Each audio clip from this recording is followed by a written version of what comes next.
ਵਾਹਿਗੁਰੂ ਜੀ ਕਾ ਖਾਲਸਾ ਵਾਹਿਗੁਰੂ ਜੀ ਕੀ ਫਤਿਹ। अस्सलाम वालेकुम आदाब वर्ज मैं ਤੁਹਾਡੀ ਹੋਸਟ ਅਨਿਲ ਮਗੌਰ ਤੇ ਮੈਂ ਟੀਵੀ ਰਿਪੋਰਟ ਦੇ ਸਾਰੇ ਦਰਸ਼ਕਾਂ ਤੇ ਸਰੋਤਿਆਂ ਨੂੰ ਜੀ ਆਇਆਂ ਕਹਿੰਦੀ ਹਾਂ ਪ੍ਰੋਗਰਾਮ ਸੱਚੋ ਸੱਚ ਵਿੱਚ ਜਿਹੜੇ ਇਸ ਪ੍ਰੋਗਰਾਮ ਨਾਲ ਦੇਸ਼ਾਂ ਵਿਦੇਸ਼ਾਂ ਤੋਂ ਜੁੜ ਚੁੱਕੇ ਨੇ। ਖਾਲਸਾ ਅਫੇਅਰ ਸੈਂਟਰ ਦੇ ਸੰਚਾਲਕ ਡਾਕਟਰ ਮਨਜੀਤ ਸਿੰਘ ਜੀ ਰੋਜ਼ਾਨਾ ਦੀ ਤਰ੍ਹਾਂ ਸਟੂਡੀਓ 'ਚ ਮੇਰੇ ਨਾਲ ਸ਼ਾਮਿਲ ਨੇ। ਆਓ ਉਹਨਾਂ ਨਾਲ ਗੱਲਬਾਤ ਕਰਕੇ ਅੱਜ ਦੇ ਅਹਿਮ ਇਸ਼ੂਜ਼ ਉੱਪਰ ਉਹਨਾਂ ਤੋਂ ਉਹਨਾਂ ਦਾ ਤਜ਼ੀਆ ਜਾਣਦੇ ਹਾਂ। ਜੀ ਡਾਕਟਰ ਸਾਹਿਬ ਵਾਹਿਗੁਰੂ ਜੀ ਕਾ ਖਾਲਸਾ ਵਾਹਿਗੁਰੂ ਜੀ ਕੀ ਫਤਿਹ। हाँ जी नीलम कौर जी ਤੁਹਾਨੂੰ ਵੀ ਤੇ ਦੁਨੀਆ ਭਰ ਚ ਬੈਠੇ ਸਾਡੇ ਬਹੁਤ ਹੀ ਪਿਆਰੇ ਸੋਹਣੇ ਸਿਆਣੇ ਟੀਵੀ 84 ਦੇ ਵਿਊਅਰਸ ਨੂੰ ਵੀ ਵਾਹਿਗੁਰੂ ਜੀ ਕਾ ਖਾਲਸਾ ਵਾਹਿਗੁਰੂ ਜੀ ਕੀ ਫਤਿਹ। ਸਾਡੇ ਬਹੁਤ ਹੀ ਪਿਆਰੇ ਮੁਸਲਮਾਨ ਭੈਣਾਂ ਭਰਾਵਾਂ ਨੂੰ ਅਸਲਾਮ ਅਲੈਕਮ ਤੇ ਗੰਗਾ ਜਮਨੀ ਤਹਿਜ਼ੀਬ ਦੇ ਹਿੰਦੂ ਤਵੀਆਂ ਨੂੰ ਨਮੋ ਨਮः।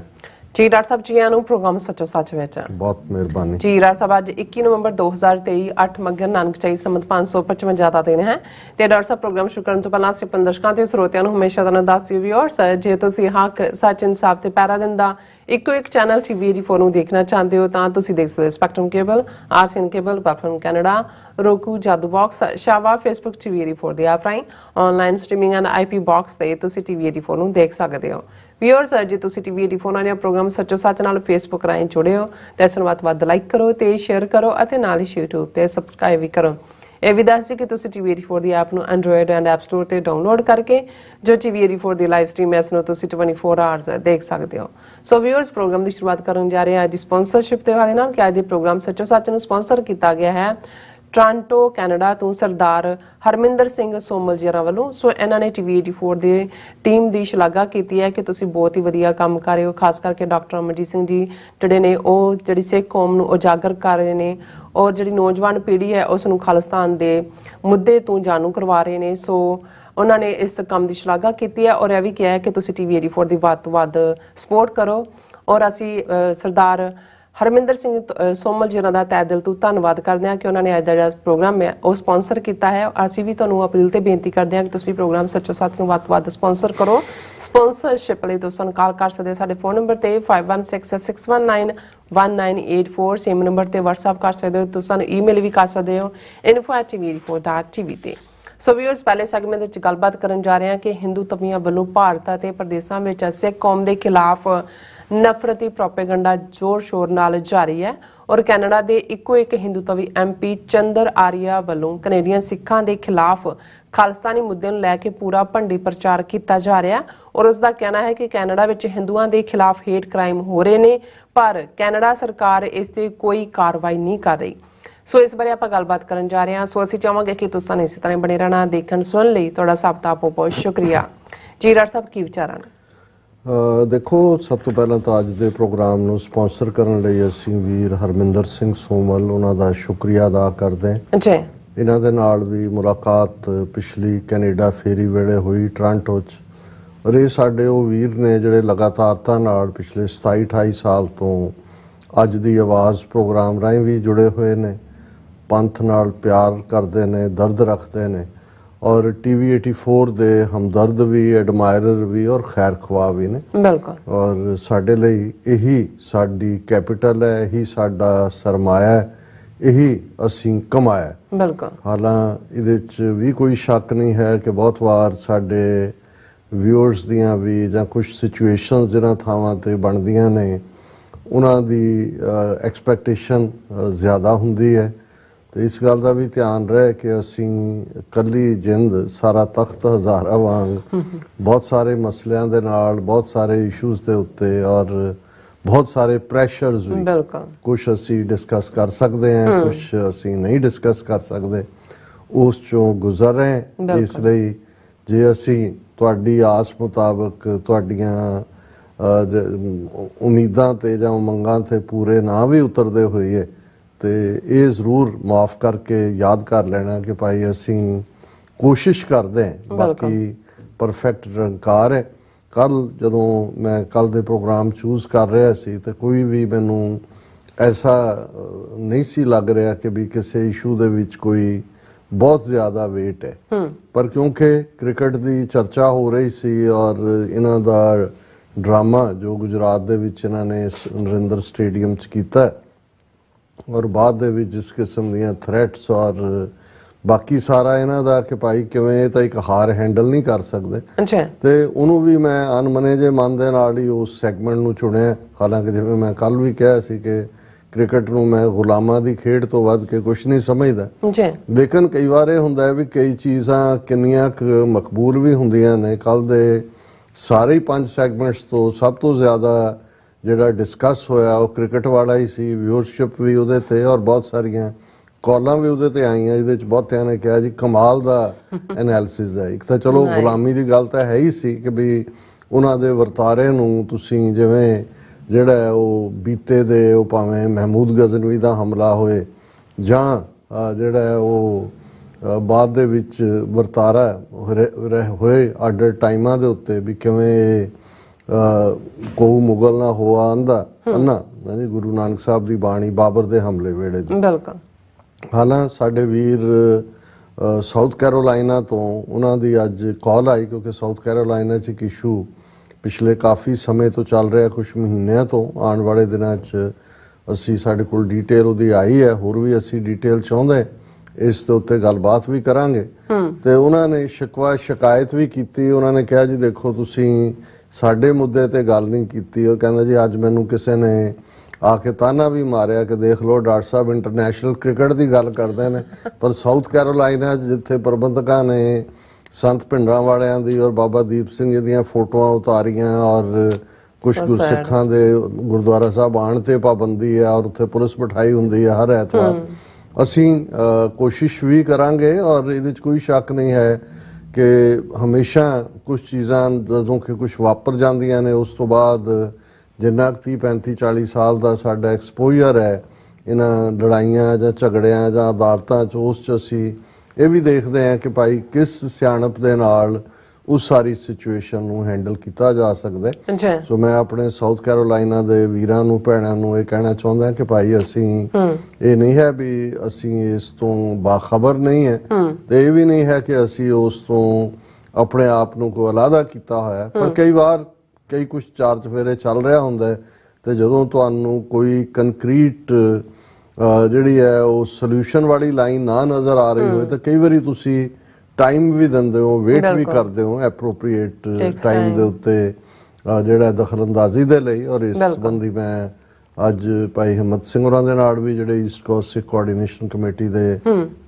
ਕੋਆਰਡੀਨੇਟਰ ਨੇ ਉਹਨਾਂ ਨਾਲ ਵੀ ਗੱਲਬਾਤ ਕੀਤੀ ਹੈ ਔਰ ਅਸੀਂ ਜ਼ਰੂਰ ਜਿਹੜਾ ਇਸ ਮੁੱਦੇ ਦੇ ਉੱਤੇ ਹਾਈਲਾਈਟ ਕਰਾਂਗੇ ਔਰ ਇਸ ਕਿਉਂਕਿ ਇਹ ਪੰਥਕ ਮੁੱਦਾ ਜਿਹਨਾਂ ਜਿਹੜੇ ਵੀਰਾਂ ਨੇ ਇਸ ਮੁੱਦੇ ਨੂੰ ਚੁੱਕਿਆ ਜਾਂ ਜਿਹੜੇ ਸਫਰ ਕਰ ਰਹੇ ਨੇ, ਕਿਉਂਕਿ ਪੰਥਕ ਆਵਾਜ਼ ਜਦੋਂ ਅਸੀਂ ਯੋਧਿਆਂ ਦੀਆਂ ਤਸਵੀਰਾਂ ਦੀ ਗੱਲ ਕਰਦੇ ਹਾਂ, ਸਿੱਖ ਸ਼ਹੀਦਾਂ ਦੀ ਰੈਕਗਨੀਸ਼ਨ ਦੀ ਗੱਲ ਹੈ ਤੇ ਅਸੀਂ ਹੋਰ ਚਾਰ ਦਹਾਕਿਆਂ ਤੋਂ ਕਰ ਵੀ ਕੀ ਰਹੇ। ਮੈਸੇਜ ਤਾਂ ਸ਼ਹੀਦਾਂ ਦੇ ਡੁੱਲੇ ਖੂਨ ਦਾ ਹੱਕ ਲੈਣ ਦਾ। ਸੋ ਇਵੇਂ ਨਾ ਕੋਈ ਵੀ ਸੋਚੇ ਕਿ ਭਾਈ ਅਸੀਂ ਕਿਸੇ ਨਾਲੋਂ ਲਾ ਤਾਲੁਕੀ ਦਾ ਇਜ਼ਹਾਰ ਕੀਤਾ ਹੈ, ਐਸਾ ਨਹੀਂ ਹੈ। ਔਰ ਇਸੇ ਤਰ੍ਹਾਂ ਜਿਹੜੀਆਂ ਡਿਵੈਲਪਮੈਂਟਸ ਸਾਡੇ ਚਾਰ ਚਫੇਰੇ ਚੱਲਦੀਆਂ ਨੇ ਉਹਨਾਂ ਦੇ ਪ੍ਰਤੀ ਵੀ ਸਾਡੀ ਪਹੁੰਚ ਅਸੀਂ ਬੈਲੈਂਸਡ ਵੀ ਰੱਖਣ ਦੀ ਕੋਸ਼ਿਸ਼ ਕਰਦੇ ਹਾਂ। ਅਸੀਂ ਇਹ ਵੀ ਚਾਹੁੰਦੇ ਹੁੰਦੇ ਹਾਂ ਕਿ ਵੀ ਸਾਡੇ ਵੀਰ ਭੈਣਾਂ ਜਿਹੜੇ ਨੇ ਉਹ ਖਾਮਖਾਹ ਦੇ ਕਿਸੇ ਇਸ ਕਿਸਮ ਦੇ ਝਗੜੇ 'ਚ ਨਾ ਫਸਣ। ਮੈਂ ਉਹਨਾਂ ਨੂੰ ਵੀ ਵੀਰ ਗੁਰਵਿੰਦਰ ਸਿੰਘ ਹੋਰਾਂ ਨੂੰ ਵੀ ਦੱਸ ਰਿਹਾ ਸੀ ਕਿ ਭਾਈ ਵਰਜੀਨੀਆ ਦੇ ਵਿੱਚ ਕਿਵੇਂ ਆਲਮੋਸਟ 30 ਸਾਲ ਪਹਿਲਾਂ ਹੀ 90ਵਿਆਂ ਦੇ ਵਿੱਚ ਜਿਹੜਾ ਝਗੜਾ ਹੈ ਉਸ ਦਾ ਸ਼ਿਕਾਰ ਜਿਹੜੇ ਹੋਏ, ਭਾਵੇਂ ਉਦੋਂ ਪ੍ਰੋਫੈਸਰ ਦਰਸ਼ਨ ਸਿੰਘ ਦੇ ਮੁੱਦੇ ਦੇ ਉੱਤੇ ਸੀ, ਉਹਨਾਂ 'ਚੋਂ ਅੱਜ ਤੱਕ ਵੀ ਕੁਝ ਵੀਰ ਨੇ ਜਿਨ੍ਹਾਂ ਨੂੰ ਸਿਟੀਜ਼ਨਸ਼ਿਪ ਨਹੀਂ ਮਿਲੀ ਹੈ ਔਰ ਲੱਖਾਂ ਡਾਲਰ ਅਦਾਲਤਾਂ 'ਚ ਜਾ ਕੇ ਖਰਚ ਕਰਕੇ ਵੀ ਅਲਟੀਮੇਟਲੀ ਅਦਾਲਤਾਂ ਬਹੁਤ ਵਾਰ ਉਸੇ ਲਾਈਨ ਨੂੰ ਲੈਂਦੀਆਂ ਨੇ ਜੋ ਕੁਝ ਤੁਹਾਡੇ ਲਾਜ਼ ਬਾਈ ਲਾਜ਼ ਦੂਸਰੇ ਦੇ ਵਿੱਚ ਹੁੰਦਾ ਹੈ। ਸੋ ਇਸ ਗੱਲ ਵੱਲ ਵੀ ਹਮੇਸ਼ਾ ਧਿਆਨ ਦੇਣਾ ਚਾਹੀਦਾ ਹੈ ਕਿ ਵੀ ਸਾਡਾ ਇਸ ਵੇਲੇ ਵੱਡਾ ਔਰ ਬਹੁਤ ਸਾਰੇ ਜਿਹੜੇ ਇਸ ਕਿਸਮ ਦੇ ਸਰਕਾਰੀ ਕਿਸਮ ਦੇ ਲੋਕ ਜਾਂ ਕੁਝ ਅਣਭੋਲ ਜਾਂ ਕੁਝ ਜ਼ਿੱਦਬਾਜ਼ੀ 'ਚ ਖਲੋਂਦੇ ਨੇ, ਇਹਦਾ ਵੀ ਇੱਕ ਵੱਡਾ ਕਾਰਨ ਜੇ ਅਸੀਂ ਕੁੱਲ ਮਿਲਾ ਕੇ ਇੱਥੋਂ ਦੇ ਮਸਲੇ ਵੀ ਦੇਖੀਏ ਧਾਰਮਿਕ ਗੁਰਦੁਆਰਿਆਂ 'ਚ ਜਾਂ ਕੁਝ ਹੱਦ ਤੱਕ ਈਵਨ ਸਮਾਜਿਕ ਵੀ ਤੇ ਪੰਜਾਬ ਦੇ ਹਵਾਲੇ ਨਾਲ ਵੀ ਦੇਖੀਏ ਤੇ ਫਿਰ ਅਲਟੀਮੇਟਲੀ ਹਰ ਪਾਸਿਓਂ ਗੱਲ ਉੱਥੇ ਹੀ ਜਾਏਗੀ ਕਿ ਆਪਣਾ ਮੁਲਕ ਨਹੀਂ ਹੈ, ਅਸੀਂ ਗੁਲਾਮੀ ਦੇ ਸੰਗਲਾਂ 'ਚ ਜਕੜੇ ਹੋਏ ਹਾਂ। ਔਰ ਇਹੀ ਇਸ ਕਿਸਮ ਦੇ ਲੋਕਾਂ ਨੂੰ ਹੌਸਲਾ ਵੀ ਦਿੰਦਾ ਹੈ। ਫਿਰ ਇਹ ਹੁੰਦਾ ਕਿ ਵੀ ਅਸੀਂ ਇਸ ਗੱਲ ਦਾ ਵੀ ਧਿਆਨ ਰੱਖੀਏ ਕਿ ਕੋਈ ਵੀ ਜਿਹੜਾ ਸਾਡਾ ਕੇਂਦਰੀ ਨੁਕਤਾ ਹੈ ਉਸ ਵੱਲੋਂ ਅਸੀਂ ਡਾਈਵਰਟ ਨਾ ਹੋਈਏ। ਹੁਣ ਜਿਵੇਂ ਗੁਰੂ ਗ੍ਰੰਥ ਸਾਹਿਬ ਦੀ ਬੇਅਦਬੀ ਦੀਆਂ ਇੰਨੀਆਂ ਘਟਨਾਵਾਂ ਹੋ ਰਹੀਆਂ ਨੇ, ਆ ਪਿਛਲੇ ਦਿਨਾਂ 'ਚ ਵੀ ਇੱਕ ਗੁਟਕਾ ਸਾਹਿਬ ਦੀ ਬੇਅਦਬੀ, ਇੱਕ ਜਿਹੜਾ ਔਰ ਹੁਣ ਉਹ ਨਿਆਣੇ ਭੇਜ ਕੇ 12 13 ਸਾਲ ਦੇ ਉਹਨੇ ਜਿਹੜਾ ਹੈ ਉਹ ਕੜਾਹ ਪ੍ਰਸ਼ਾਦ ਦੀ ਨੂੰ ਵੀ ਬੇਅਦਬ ਕੀਤਾ, ਮਹਾਰਾਜ ਦੇ ਅੰਗ ਵੀ ਜਿਹੜਾ ਪਾੜਿਆ। ਹੁਣ ਇਹ ਸਾਰੇ ਇਸ਼ੂ ਹੁੰਦੇ ਨੇ ਹੁਣ। ਔਰ ਇਸੇ ਤਰ੍ਹਾਂ ਕਿਸੇ ਹੋਰ ਥਾਂ ਤੇ ਜਿਵੇਂ ਕੈਲੀਫੋਰਨੀਆ ਦੇ ਵਿੱਚ ਜਿਹੜਾ ਉਹ ਦਸਤਾਰ ਦੇ ਨਾਲ ਮੋਟਰਸਾਈਕਲ ਰਾਈਡ ਕਰਨ ਦਾ ਜਿਹੜਾ ਉਹ ਸੈਨੇਟ ਨੇ ਔਰ ਅਸੈਂਬਲੀ ਨੇ ਪਾਸ ਕਰ ਦਿੱਤਾ ਸੀ ਜੀ। ਗਵਰਨਰ ਨੇ ਵੀਟੋ ਕਰ ਦਿੱਤਾ। ਵੀਟੋ ਕਰਵਾਉਣ ਦੇ ਵਿੱਚ ਜਿਵੇਂ ਉੱਥੇ ਜਿਨ੍ਹਾਂ ਵੀਰਾਂ ਨੇ ਉਹਨੂੰ ਪਾਸ ਕਰਾਉਣ ਲਈ ਐਫਰਟ ਕੀਤਾ ਸੀ, ਉਹਦੇ 'ਚ ਇੱਕ ਸਿੱਖ ਗਰੁੱਪ ਦਾ ਨਾਮ ਵੱਜਦਾ ਹੈ ਜਿਨ੍ਹਾਂ ਨੇ ਚਿੱਠੀ ਲਿਖੀ ਗਵਰਨਰ ਨੂੰ ਕਿ ਅਸੀਂ ਇਹਦੇ ਨਾਲ ਸਹਿਮਤ ਨਹੀਂ ਹਾਂ ਜਾਂ ਦੂਜੇ। ਹੁਣ ਉਹਦੇ ਨਾਲ ਸੰਬੰਧਿਤ ਵੀ ਜਿਹੜੇ ਇੱਕ ਵੀਰ ਸੀ ਉਹਨਾਂ ਨੇ ਪਹੁੰਚ ਕੀਤੀ। ਉਹਨਾਂ ਨੇ ਕਿਹਾ ਜੀ ਦੇਖੋ ਇਹ ਮਤਲਬ ਇਵੇਂ ਹੋਇਆ, ਤੁਸੀਂ ਫੌਰਨ ਇਹਦੇ ਤੇ ਕਰੋ। ਅਸੀਂ ਟਰੈਵਲ ਕਰ ਰਹੇ ਸੀ, ਯੂਬਾ ਸਿਟੀ ਵੀ ਜਾਣਾ ਸੀ, ਉਸ ਤੋਂ ਪਹਿਲਾਂ ਕੁਝ ਹੋਰ ਵੀ ਚੱਲ ਰਿਹਾ ਸੀ, ਇੰਨੇ ਕੁ ਇਸ਼ੂ ਚੱਲ ਰਹੇ ਹੁੰਦੇ ਨੇ। ਔਰ ਉਹਨਾਂ ਨੇ 2-3 ਦਿਨ ਬਾਅਦ ਜਦੋਂ ਉਹਨਾਂ ਨੂੰ ਮੈਂ ਕਿਹਾ, ਉਹਨਾਂ ਦੀ 1-2 ਵਾਰੀ ਕਾਲ ਵੀ ਆਈ, ਮੈਂ ਮੈਸੇਜ ਲਿਖਿਆ ਉਹਨਾਂ ਨੂੰ ਕਿ ਵੀ ਵਕਤ ਦਿਓ ਔਰ ਮੈਂ ਜਿਹੜਾ ਅੱਜ ਕੱਲ੍ਹ ਬਿਜ਼ੀ ਚੱਲ ਰਿਹਾ। ਤਾਂ ਉਹਨਾਂ ਨੇ ਵਾਪਸੀ ਲਿਖਿਆ ਜੀ ਸਾਨੂੰ ਨਹੀਂ ਲੋੜ, ਤੁਸੀਂ ਕੁਝ ਨਾ ਕਰੋ। ਸੋ ਮਤਲਬ ਕਈ ਵਾਰ ਇਹ ਹੁੰਦਾ ਹੈ ਵੀ ਜਿਹੜਾ ਜਿੱਥੇ ਹੁੰਦਾ ਹੈ ਉਹਨੂੰ ਲੱਗਦਾ ਹੁੰਦਾ ਹੈ ਕਿ ਇਹੀ ਇਸ਼ੂ ਜਿਹੜਾ ਹੈ ਇਹ ਅਹਿਮੀਅਤ ਵਾਲਾ ਹੈ ਔਰ ਇਸ ਵੇਲੇ ਸਾਰਾ ਕੁਝ ਜਿਹੜਾ ਇਹਦੇ ਦੁਆਲੇ ਘੁੰਮਣਾ ਚਾਹੀਦਾ। ਇਹ ਨਹੀਂ ਹੈ ਕਿ ਅਸੀਂ ਕਹਿੰਦੇ ਕਿ ਬਈ ਅਹਿਮੀਅਤ ਵਾਲਾ ਨਹੀਂ ਹੈ। ਮੈਂ ਉਹਨਾਂ ਦੇ ਇੱਕ ਹੋਰ ਸਹਿਯੋਗੀ ਵੀਰ ਨੇ, ਉਹਨਾਂ ਨੂੰ ਮੈਂ ਕਿਹਾ ਵੀ ਦੇਖੋ ਜੇ ਤਾਂ ਇਹ ਹੁੰਦਾ ਕਿ ਵੀ ਬਿੱਲ ਪਾਸ ਹੋਇਆ ਦੋਨੋਂ ਹਾਊਸਿਸ 'ਚ, ਸੈਨੇਟ ਔਰ ਦੂਸਰੇ 'ਚ, ਫੀਅਰ ਹੈ ਕਿ ਵੀ ਗਵਰਨਰ ਵੀਟੋ ਨਾ ਕਰੇ। ਉਹ ਪੀਰੀਅਡ ਸੀ ਜਦੋਂ ਕਿ ਇਹ ਹੁੰਦਾ ਕਿ ਭਾਈ ਗੁਰਦੁਆਰਿਆਂ ਦੇ ਬਿਹਾਫ ਤੇ, ਜਥੇਬੰਦੀਆਂ ਦੇ ਬਿਹਾਫ ਤੇ ਕੋਈ ਸਿਗਨੇਚਰ ਕੈਂਪੇਨ ਕੋਈ ਦੂਸਰਾ ਹੁੰਦਾ ਵੀ ਗਵਰਨਰ ਤੱਕ ਪਹੁੰਚ ਕੀਤੀ ਜਾਏ ਕਿ ਭਾਈ ਉਹ ਉਹਨੂੰ ਵੀਟੋ ਨਾ ਕਰੇ।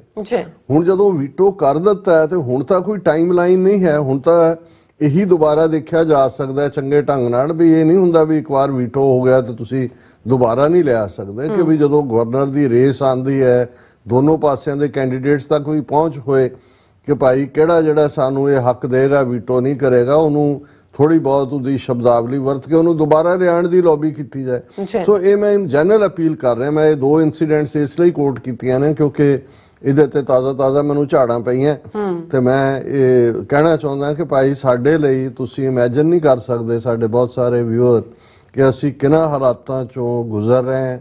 ਬਹੁਤ ਵਾਰ ਸਾਡੀਆਂ ਐਕਸਪੈਕਟੇਸ਼ਨਸ ਆਪਣੀ ਟੀਮ ਤੋਂ ਹੁੰਦੀਆਂ ਨੇ, ਉਹਨਾਂ ਦੀ ਪਰਫਾਰਮੈਂਸ ਵੀ ਕਈ ਵਾਰ ਸਾਨੂੰ ਡਿਸਅਪਾਇੰਟ ਕਰਦੀ ਹੈ।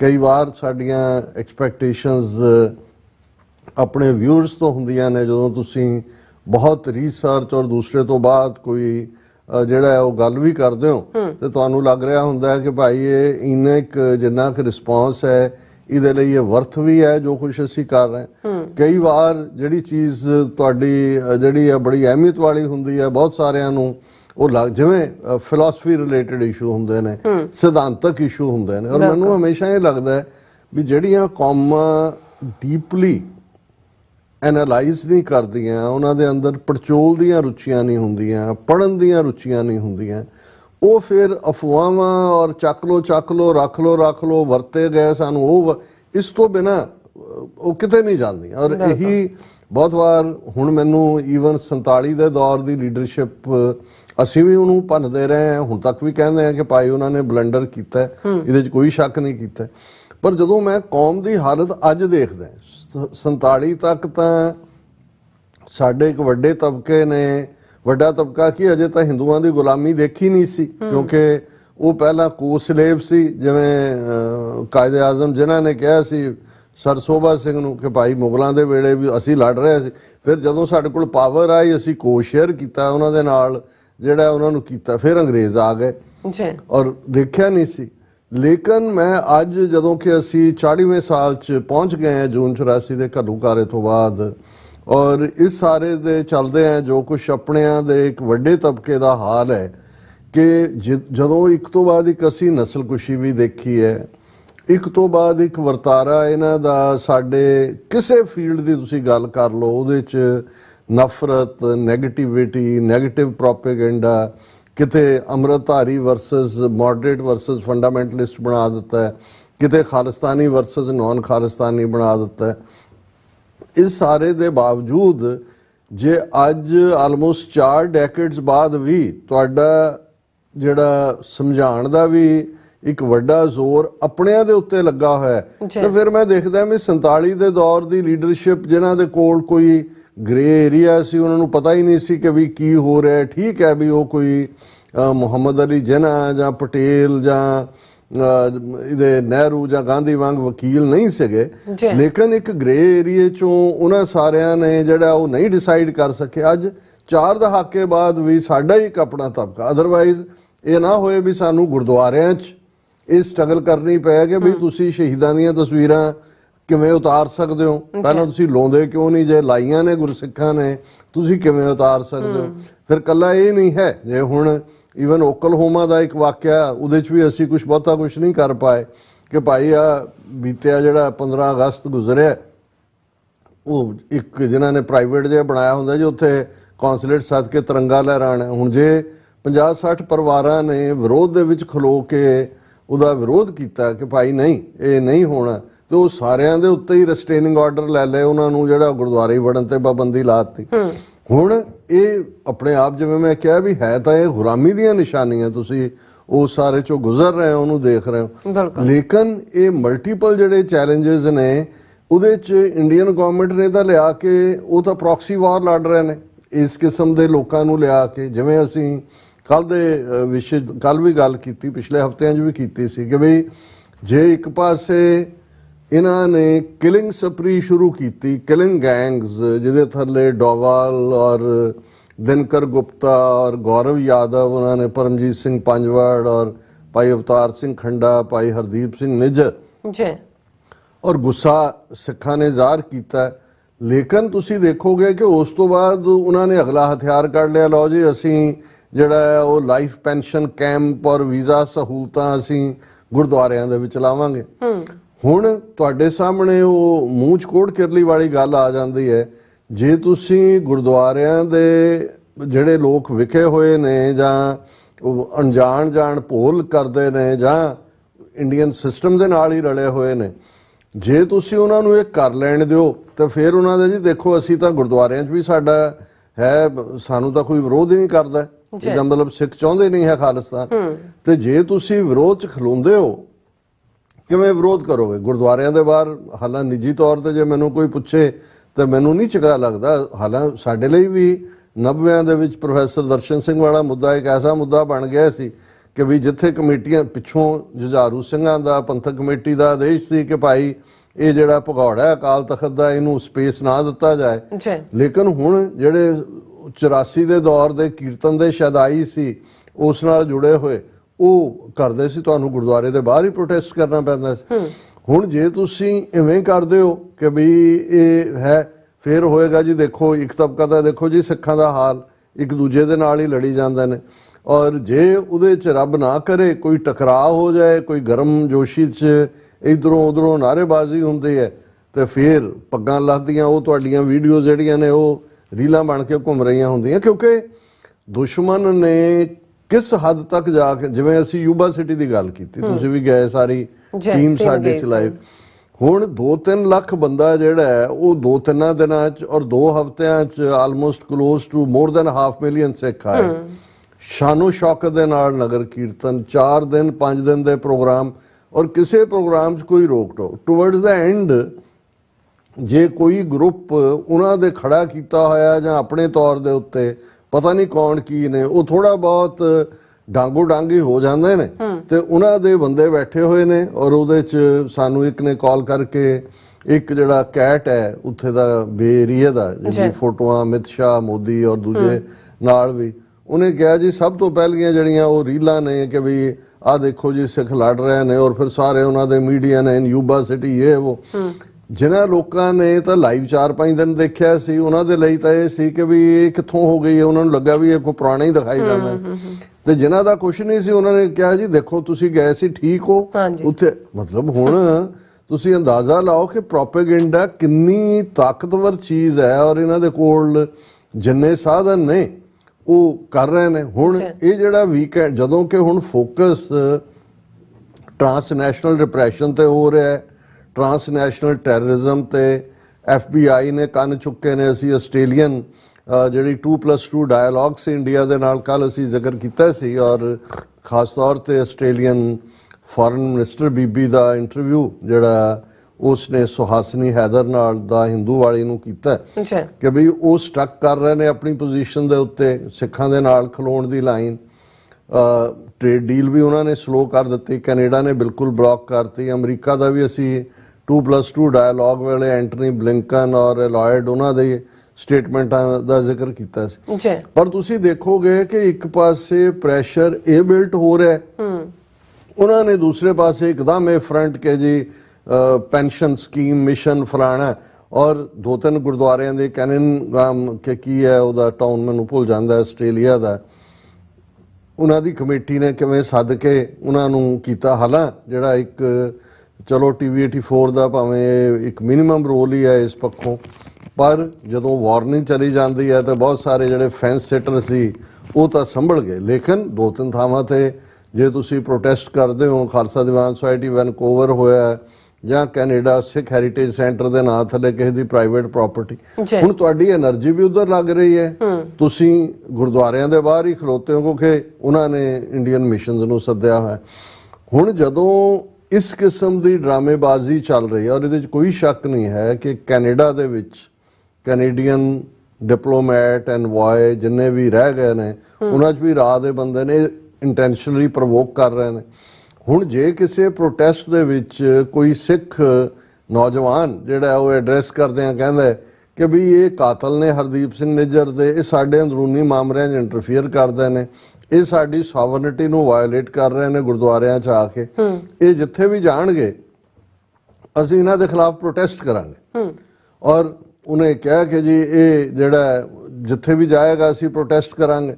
ਹੁਣ ਉਹਨੇ ਇਸ ਕਿਸਮ ਦਾ ਹੀ ਉਹਨਾਂ ਦੇ ਡਿਪਲੋਮੈਟ ਜਾਂ ਕੌਂਸੂਲੇਟ ਨੇ ਕੋਈ ਲక్ష్ਮੀ ਨਾਰਾਇਣ ਮੰਦਿਰ ਹੈ ਉੱਥੇ ਆਉਣ ਵਾਲੇ ਦਿਨਾਂ ਦੇ ਵਿੱਚ ਰੱਖਿਆ ਹੋਣਾ ਇਸ ਕਿਸਮ ਦਾ ਹੀ ਕੋਈ ਡਰਾਮਾ। ਉਹਨਾਂ ਨੇ ਕਿਹਾ ਜੀ ਅਸੀਂ ਇਹ ਜਿੱਥੇ ਜਾਏਗਾ ਪ੍ਰੋਟੈਸਟ ਕਰਾਂਗੇ।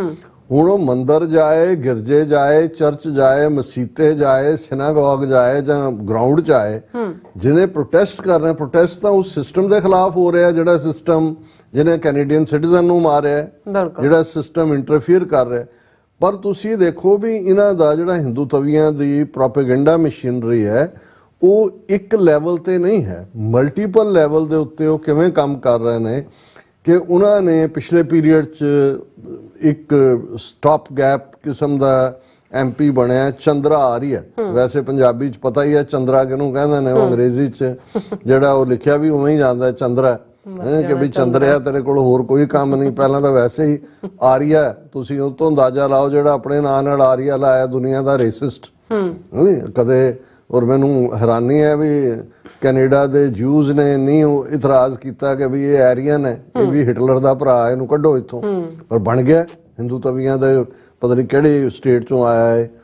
ਹੁਣ ਉਹਨੇ ਮਿੱਥਿਆ ਹੀ ਹੋਇਆ ਕਿ ਉਹਨੇ ਪੁੱਜ ਕੇ ਮੁਖਾਲਫਤ ਕਰਨੀ ਹੈ, ਸਿੱਖ ਇਸ਼ੂਜ਼ ਦੀ ਵੀ ਕਰਨੀ ਹੈ, ਖਾਲਿਸਤਾਨ ਦੇ ਨਾਂ ਥੱਲੇ ਸਿੱਖਾਂ ਨੂੰ ਬਦਨਾਮ ਕਰਨ ਦੀ ਲਾਈਨ। ਹੁਣ ਉਹਨੇ, ਔਰ ਇਹ ਨਹੀਂ ਹੈ ਵੀ ਇੱਕ ਥਾਂ ਤੇ ਹੈ, ਤੁਸੀਂ ਇਹਨਾਂ ਦੀ ਸਟ੍ਰੈਟਜੀ ਦੇਖੋ। ਹੁਣ ਇੱਕ ਬਿਲਕੁਲ ਫੁੱਲੀ ਪੇਡ ਜਿਹੜਾ ਇਹ ਚੰਦਰਾ ਹੈ ਉਹ ਚੰਦਰਾ ਕੈਨੇਡਾ 'ਚ ਬਣਾ ਲਿਆ, ਇੱਕ ਹੋਰ ਚੰਦਰਾ ਦਾ ਭਰਾ ਥਾਣੇਦਾਰ ਜਿਹਦੇ ਨਾਂ ਨਾਲ ਲੱਗਾ ਹੋਇਆ ਉਹ ਮਿਸ਼ੀਗਨ ਤੋਂ ਕਾਂਗਰਸਮੈਨ ਹੈ, ਉਹ ਵੀ ਫਸਟ ਟਰਮ ਹੈ, ਇਹ ਵੀ ਫਸਟ ਟਰਮ ਹੈ।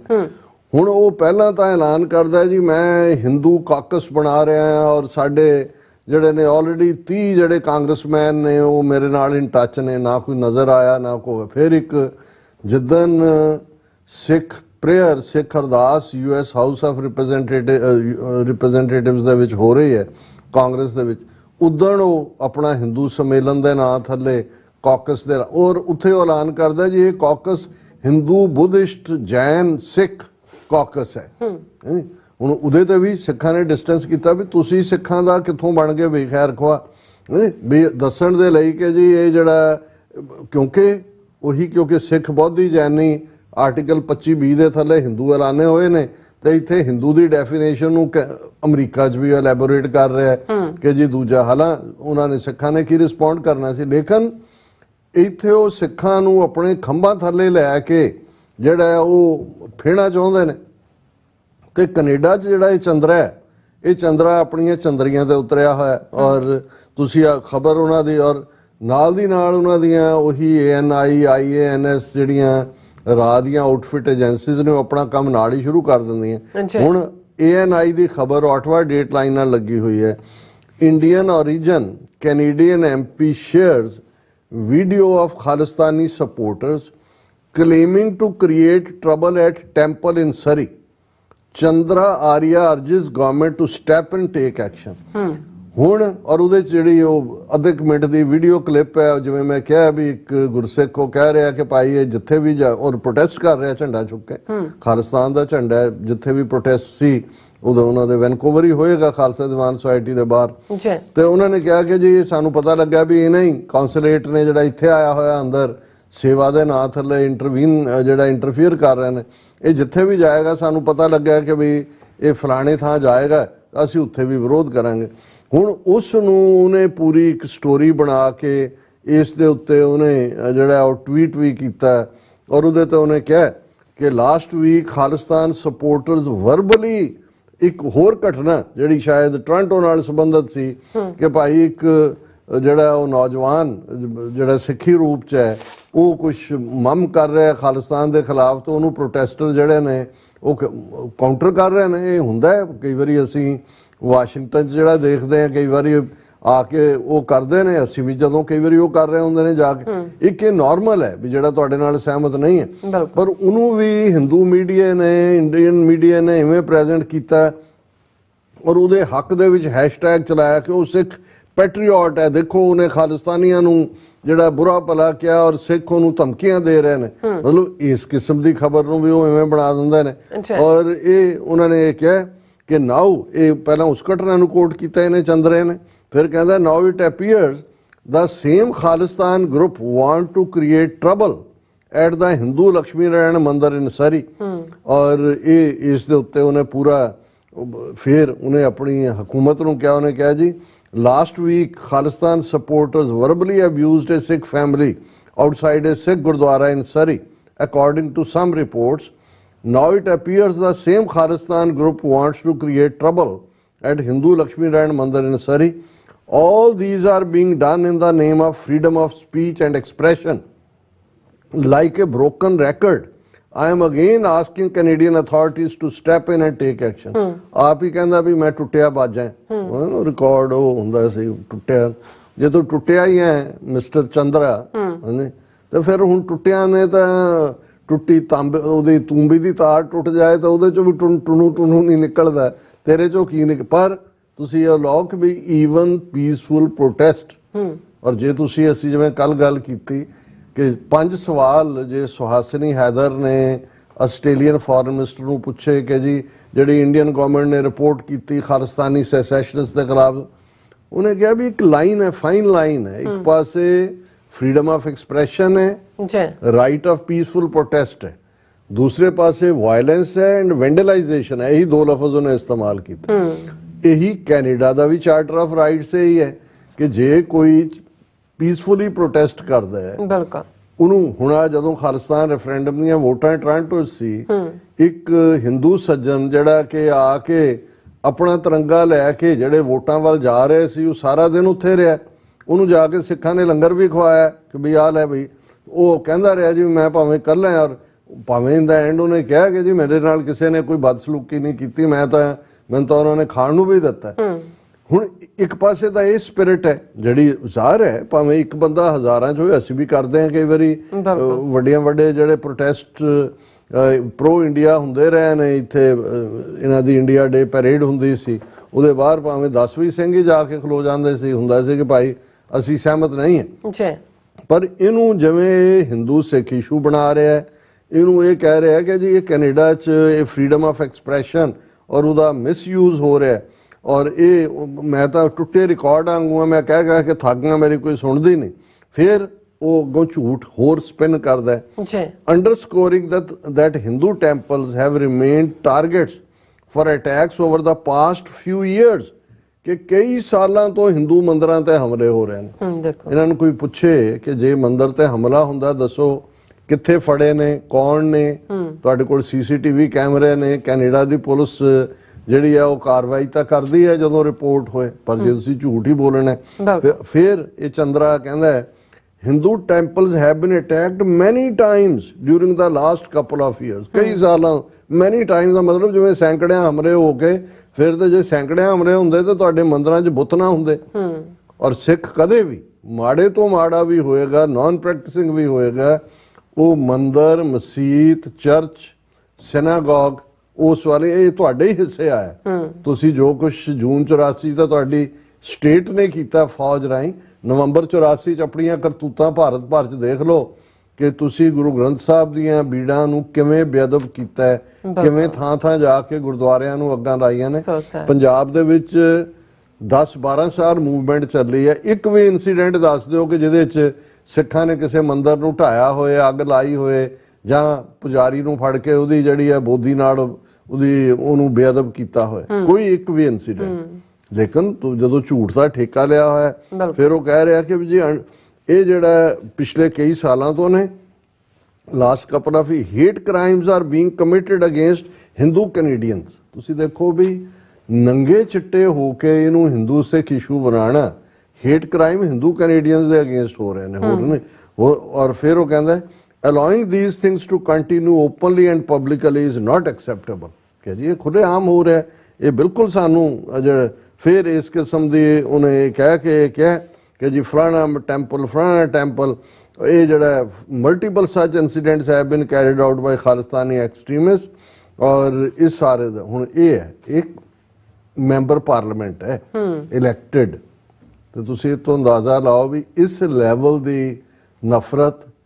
ਇਹੀ ਕੰਮ ਹਿੰਦੂਤਵੀ ਯੂਕੇ ਚ ਰਿਸ਼ੀ ਸੁਨਕ ਕਹਿੰਦੇ ਹਿੰਦੂਤਵੀਆਂ ਦਾ ਸਰਟੀਫਾਈਡ ਜਵਾਈ, ਜਿਹੜਾ ਨਾ ਤਾਂ ਉਹ ਜੱਗੀ ਜੌਲ ਦੇ ਇਸ਼ੂ ਨੂੰ ਚੁੱਕਣ ਲਈ ਤਿਆਰ ਹੈ, ਨਾ ਕਰਨ ਨੂੰ ਐਸ ਜੈ ਸ਼ੰਕਰ ਆ ਕੇ 5 ਦਿਨ ਬੈਠਾ ਰਿਹਾ ਉੱਥੇ, ਔਰ ਉਹੀ ਜਿਹੜਾ ਹੈ। ਸੋ ਇਹਨਾਂ ਨੇ ਹਾਲਾਂ ਇਹ ਨਹੀਂ ਹੈ ਵੀ ਇਸ ਤੋਂ ਪਹਿਲਾਂ ਇਹਨਾਂ ਨੇ ਯਤਨ ਨਹੀਂ ਕੀਤੇ ਹੈ। ਅਮਰੀਕਾ ਦੇ ਵਿੱਚ ਉਹ ਤੁਲਸੀ ਗੈਬਰਡ ਜਿਹੜੀ ਕਾਂਗਰਸ ਵੂਮਨ ਵੀ ਰਹੀ, ਗੋਰੀ, ਜਿਹੜੀ ਹਿੰਦੂ ਕਹਿੰਦੇ ਸੀ ਜੀ ਗੀਤਾ ਤੇ ਹੱਥ ਰੱਖਿਆ ਉਹਨੇ, ਸਹੁੰ ਚੁੱਕੀ ਹੈ। ਫਿਰ ਆ ਜਿਹੜਾ presidential candidate Rama Swami primary ਚ ਹੈਗਾ ਰਿਪਬਲਿਕਨਾਂ ਵੱਲੋਂ, ਉਹ ਵੀ ਕਿ ਜੀ ਮੈਂ ਤਾਂ ਮੇਰੀ ਜਿਹੜੀ ਹੈ ਸਾਰੀ ਪ੍ਰੇਰਨਾ ਹਿੰਦੂ ਧਰਮ ਚੋਂ ਨਿਕਲਦੀ ਹੈ ਜਾਂ ਦੂਜੀ ਹੈ।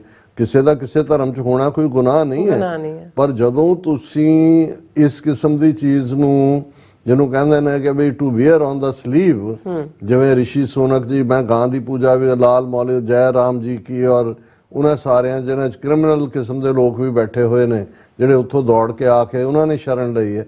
ਹੁਣ ਜਿਹੜੇ ਲਲਿਤ ਮੋਦੀ ਤੋਂ ਲੈ ਕੇ ਵਿਜੇ ਮਲਾਇਆ ਕਿੰਨੇ ਦੌੜ ਕੇ ਯੂਕੇ 'ਚ ਬੈਠੇ ਹੋਏ ਨੇ ਜੀ, ਉਹਨਾਂ ਦੀ ਐਕਸਟ੍ਰਾਡੀਸ਼ਨ ਜਾਂ ਉਹਨਾਂ ਨੂੰ ਭਾਰਤ ਵਾਪਸ, ਹੁਣ ਤਾਂ ਤੁਹਾਡਾ ਹਿੰਦੂਤਵੀ ਪ੍ਰਾਈਮ ਮਿਨਿਸਟਰ ਹੈ, ਮੰਗਵਾਓ ਉਹਨਾਂ ਨੂੰ। ਪਰ ਇਸ ਦੇ ਉਲਟ ਤੁਸੀਂ 95,000 ਪਾਉਂਡ ਜਿਹੜਾ ਉਹ ਰੱਖ ਰਹੇ ਹੋ ਕਿ ਜੀ ਅਸੀਂ ਖਾਲਿਸਤਾਨੀਆਂ ਦੀ ਸ਼ਨਾਖਤ ਕਰਨੀ ਹੈ ਕੀ ਹੈ। ਸੋ ਇਹ ਸਾਰੇ ਪਾਰਟ ਨੇ। ਸੋ ਮੈਂ ਤਾਂ ਇਹ ਕਹਿਣਾ ਚਾਹੁੰਦਾ ਕਿ ਭਾਈ ਇਸ ਵੇਲੇ ਜਿਹੜਾ ਇਸ ਲੈਵਲ ਦੇ ਲੋਕਾਂ ਦੇ ਨਾਲ ਸਾਡਾ ਵਾਹ ਹੈ, ਔਰ ਅਸੀਂ ਕੋਸ਼ਿਸ਼ ਕਰੀਏ ਜਿੱਥੇ ਜਿੱਥੇ ਵੀ ਆਪਸੀ ਮਿਲਵਰਤਨ ਨਾਲ ਬੈਠ ਕੇ ਗੱਲਬਾਤ ਰਾਹੀਂ ਕੋਈ ਮਸਲੇ ਹੱਲ ਹੁੰਦੇ ਨੇ ਉੱਥੇ ਕਰਨ ਦੀ ਕੋਸ਼ਿਸ਼ ਕਰੀਏ, ਪਰ ਇਹਨਾਂ ਨੂੰ ਐਕਸਪੋਜ਼ ਵੀ ਕਰੀਏ। ਅਦਰਵਾਈਜ਼ ਇਸੇ ਡਰੋਂ ਹੀ ਕਿ ਜੀ ਨਾ ਜੇ ਅਸੀਂ ਕੁਝ ਕਿਹਾ ਤਾਂ ਫਿਰ ਹੋਏਗਾ ਜੀ ਸਿੱਖ ਤਾਂ ਲੜਦੇ ਨਹੀਂ। ਇਹ ਇਹਨਾਂ ਨੂੰ ਰੋਕਣਾ ਵੀ ਜ਼ਰੂਰੀ ਹੈ, ਪਰ ਜਿਹੜੇ ਹਕੂਕ ਸਾਨੂੰ ਅਮਨ ਪਸੰਦ ਤਰੀਕੇ ਦੇ ਨਾਲ ਆਪਣੀ ਗੱਲ ਕਹਿਣ ਦੇ ਇਥੋਂ ਦੇ ਕਾਨੂੰਨ ਦਿੰਦੇ ਨੇ, ਉਹਨਾਂ ਦੀ ਇਜ਼ਾਜ਼ਤ ਚ ਰਹਿੰਦੇ। ਬਿਲਕੁਲ ਡਾਕਟਰ ਸਾਹਿਬ, ਤੁਹਾਡਾ ਬਹੁਤ ਬਹੁਤ ਸ਼ੁਕਰੀਆ। ਸੋ ਹੱਥ ਲੈਣ ਬ੍ਰੇਕ ਤੇ ਜਾਣ ਤੋਂ ਪਹਿਲਾਂ ਅਸੀਂ ਆਪਣੇ ਦਰਸ਼ਕਾਂ ਤੇ ਸਰੋਤਿਆਂ ਨੂੰ ਹਮੇਸ਼ਾ ਤਰ੍ਹਾਂ ਅਪੀਲ ਤੇ ਬੇਨਤੀ ਕਰਦੀ ਹੈ ਵਿਊਅਰਸ, ਜਿਸ ਤਰ੍ਹਾਂ ਕਿ ਤੁਸੀਂ ਜਾਣਦੇ ਹੋ ਕਿ TV 84 ਹੱਕ ਸੱਚ ਇਨਸਾਫ ਦੀ ਆਵਾਜ਼ ਬੁਲੰਦ ਕਰ ਰਿਹਾ ਹੈ। ਇਹ ਆਵਾਜ਼ ਤੁਹਾਡੇ ਪਿਆਰ ਸਦਕਾ, ਤੁਹਾਡੇ ਵਿਸ਼ਵਾਸ ਸਦਕਾ, ਤੁਹਾਡੇ ਡੋਨੇਸ਼ਨ ਸਦਕਾ ਹੀ ਹੋ ਸਕਦੀ ਹੈ। ਸੋ ਅਸੀਂ ਚਾਹਾਂਗੇ ਕਿ ਤੁਸੀਂ TV 84 ਦੀ ਚੜ੍ਹਦੀ ਕਲਾ ਲਈ ਵੱਧ ਤੋਂ ਵੱਧ ਡੋਨੇਟ ਕਰੋ। ਡੋਨੇਟ ਕਰਨ ਲਈ ਸਾਡੀ ਵੈਬਸਾਈਟ TV84.tv ਤੇ ਜਾ ਕੇ ਪੇਪਲ ਦੀ ਵਰਤੋਂ ਕਰਕੇ 1 ਟਾਈਮ ਡੋਨੇਟ ਕਰ ਸਕਦੇ ਹੋ, ਮੰਥਲੀ ਡੋਨੇਟ ਵੀ ਕਰ ਸਕਦੇ ਹੋ। ਤੁਸੀਂ TV84 ਦੇ ਨਾਮ ਤੇ ਚੈੱਕ ਬਣਾ ਕੇ ਸਾਨੂੰ ਮੇਲ ਵੀ ਕਰ ਸਕਦੇ ਹੋ ਸਾਡੇ ਇਸ ਪਤੇ ਤੇ 36-01 37th Avenue Long Island City New York 11101 USA ਜਾਂ ਫਿਰ ਤੁਸੀਂ ਸਾਨੂੰ ਫੋਨ ਰਾਹੀਂ ਵੀ ਸੰਪਰਕ ਕਰ ਸਕਦੇ ਹੋ 5166191984 ਤੁਸੀਂ ਸਾਨੂੰ ਈਮੇਲ ਵੀ ਕਰ ਸਕਦੇ ਹੋ info@tv84.tv ਤੇ ਅਸੀਂ ਤੁਹਾਡੇ ਤਹਿ ਦਿਲ ਤੋਂ ਸ਼ੁਕਰਗੁਜ਼ਾਰ ਹੋਵਾਂਗੇ। ਸੋ ਥੱਲੇ ਨੇ ਬ੍ਰੇਕ ਵਿਊਅਰਸ ਤੁਸੀਂ ਸਾਨੂੰ ਇਸੇ ਤਰ੍ਹਾਂ ਬਣੇ ਰਹਿਣਾ। ਮਿਲਦੇ ਹਾਂ ਛੋਟੇ ਜਿਹੇ ਵਕਫੇ ਤੋਂ ਬਾਅਦ।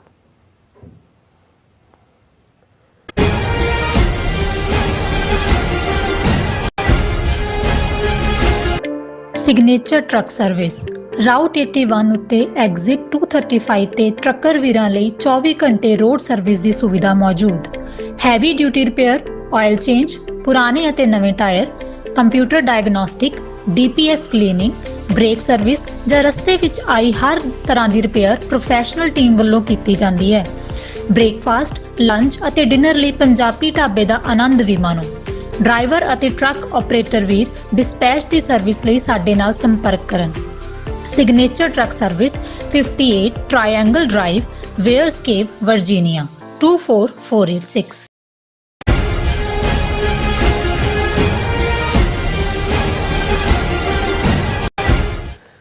ਦਰਸ਼ਕੋ ਬ੍ਰੇਕ ਤੋਂ ਬਾਅਦ ਤੁਹਾਡਾ ਸਭ ਦਾ ਭਰਪੂਰ ਸਵਾਗਤ ਹੈ। ਸੋ ਵੀਅਰਸ ਗੱਲਬਾਤ ਕਰਨ ਜਾ ਰਹੇ ਹਾਂ ਕਿ ਪਿਛਲੇ ਦਿਨੀ ਸੁਪਰੀਮ ਕੋਰਟ ਦੇ ਕੋਲੀਜੀਅਮ ਨੇ ਪੰਜਾਬ ਹਰਿਆਣਾ ਹਾਈ ਕੋਰਟ ਜੱਜ ਦੇ ਤੌਰ ਤੇ ਮੁਕਰਰ ਕਰਨ ਲਈ 5 ਨਾਵਾਂ ਦੀ ਲਿਸਟ ਮੋਦੀ ਸਰਕਾਰ ਨੂੰ ਭੇਜੀ ਸੀ ਔਰ ਜਿਸ ਵਿੱਚ 3 ਹਿੰਦੂ ਅਤੇ 2 ਸਿੱਖ ਵਕੀਲਾਂ ਦੇ ਨਾਂ ਸਨ ਔਰ ਮੋਦੀ ਸਰਕਾਰ ਨੇ 3 ਹਿੰਦੂ ਵਕੀਲਾਂ ਨੂੰ ਤਾਂ ਜੱਜ ਬਣਾ ਦਿੱਤਾ ਪਰ 2 ਸਿੱਖਾਂ ਸੰਬੰਧੀ ਇਤਰਾਜ਼ ਜ਼ਾਹਿਰ ਕੀਤਾ ਹੈ। ਸੋ ਮੋਦੀ ਸਰਕਾਰ ਦੇ ਇਸ ਰਵੱਈਏ ਤੇ ਸੁਪਰੀਮ ਕੋਰਟ ਨੇ ਝਾੜ ਵੀ ਪਾਈ ਹੈ। ਸੋ ਇਸ ਬਾਰੇ ਆਪਾਂ ਗੱਲਬਾਤ ਕਰਨ ਜਾ ਰਹੇ ਹਾਂ। ਸੋ ਅਸੀਂ ਚਾਹਾਂਗੇ ਕਿ ਤੁਸੀਂ ਨਿਸ਼ਚਿਤ ਨੇ ਬਣੇ ਰਹਿਣਾ। ਦੇਖਣ ਸੁਣਨ ਲਈ ਲਿਖਣ ਲਈ ਤੁਹਾਡਾ ਸਭ ਦਾ ਬਹੁਤ ਬਹੁਤ ਧੰਨਵਾਦ ਜੀ। ਰਾਜ ਸਾਹਿਬ ਕੀ ਵਿਚਾਰਾਂ ਨੇ?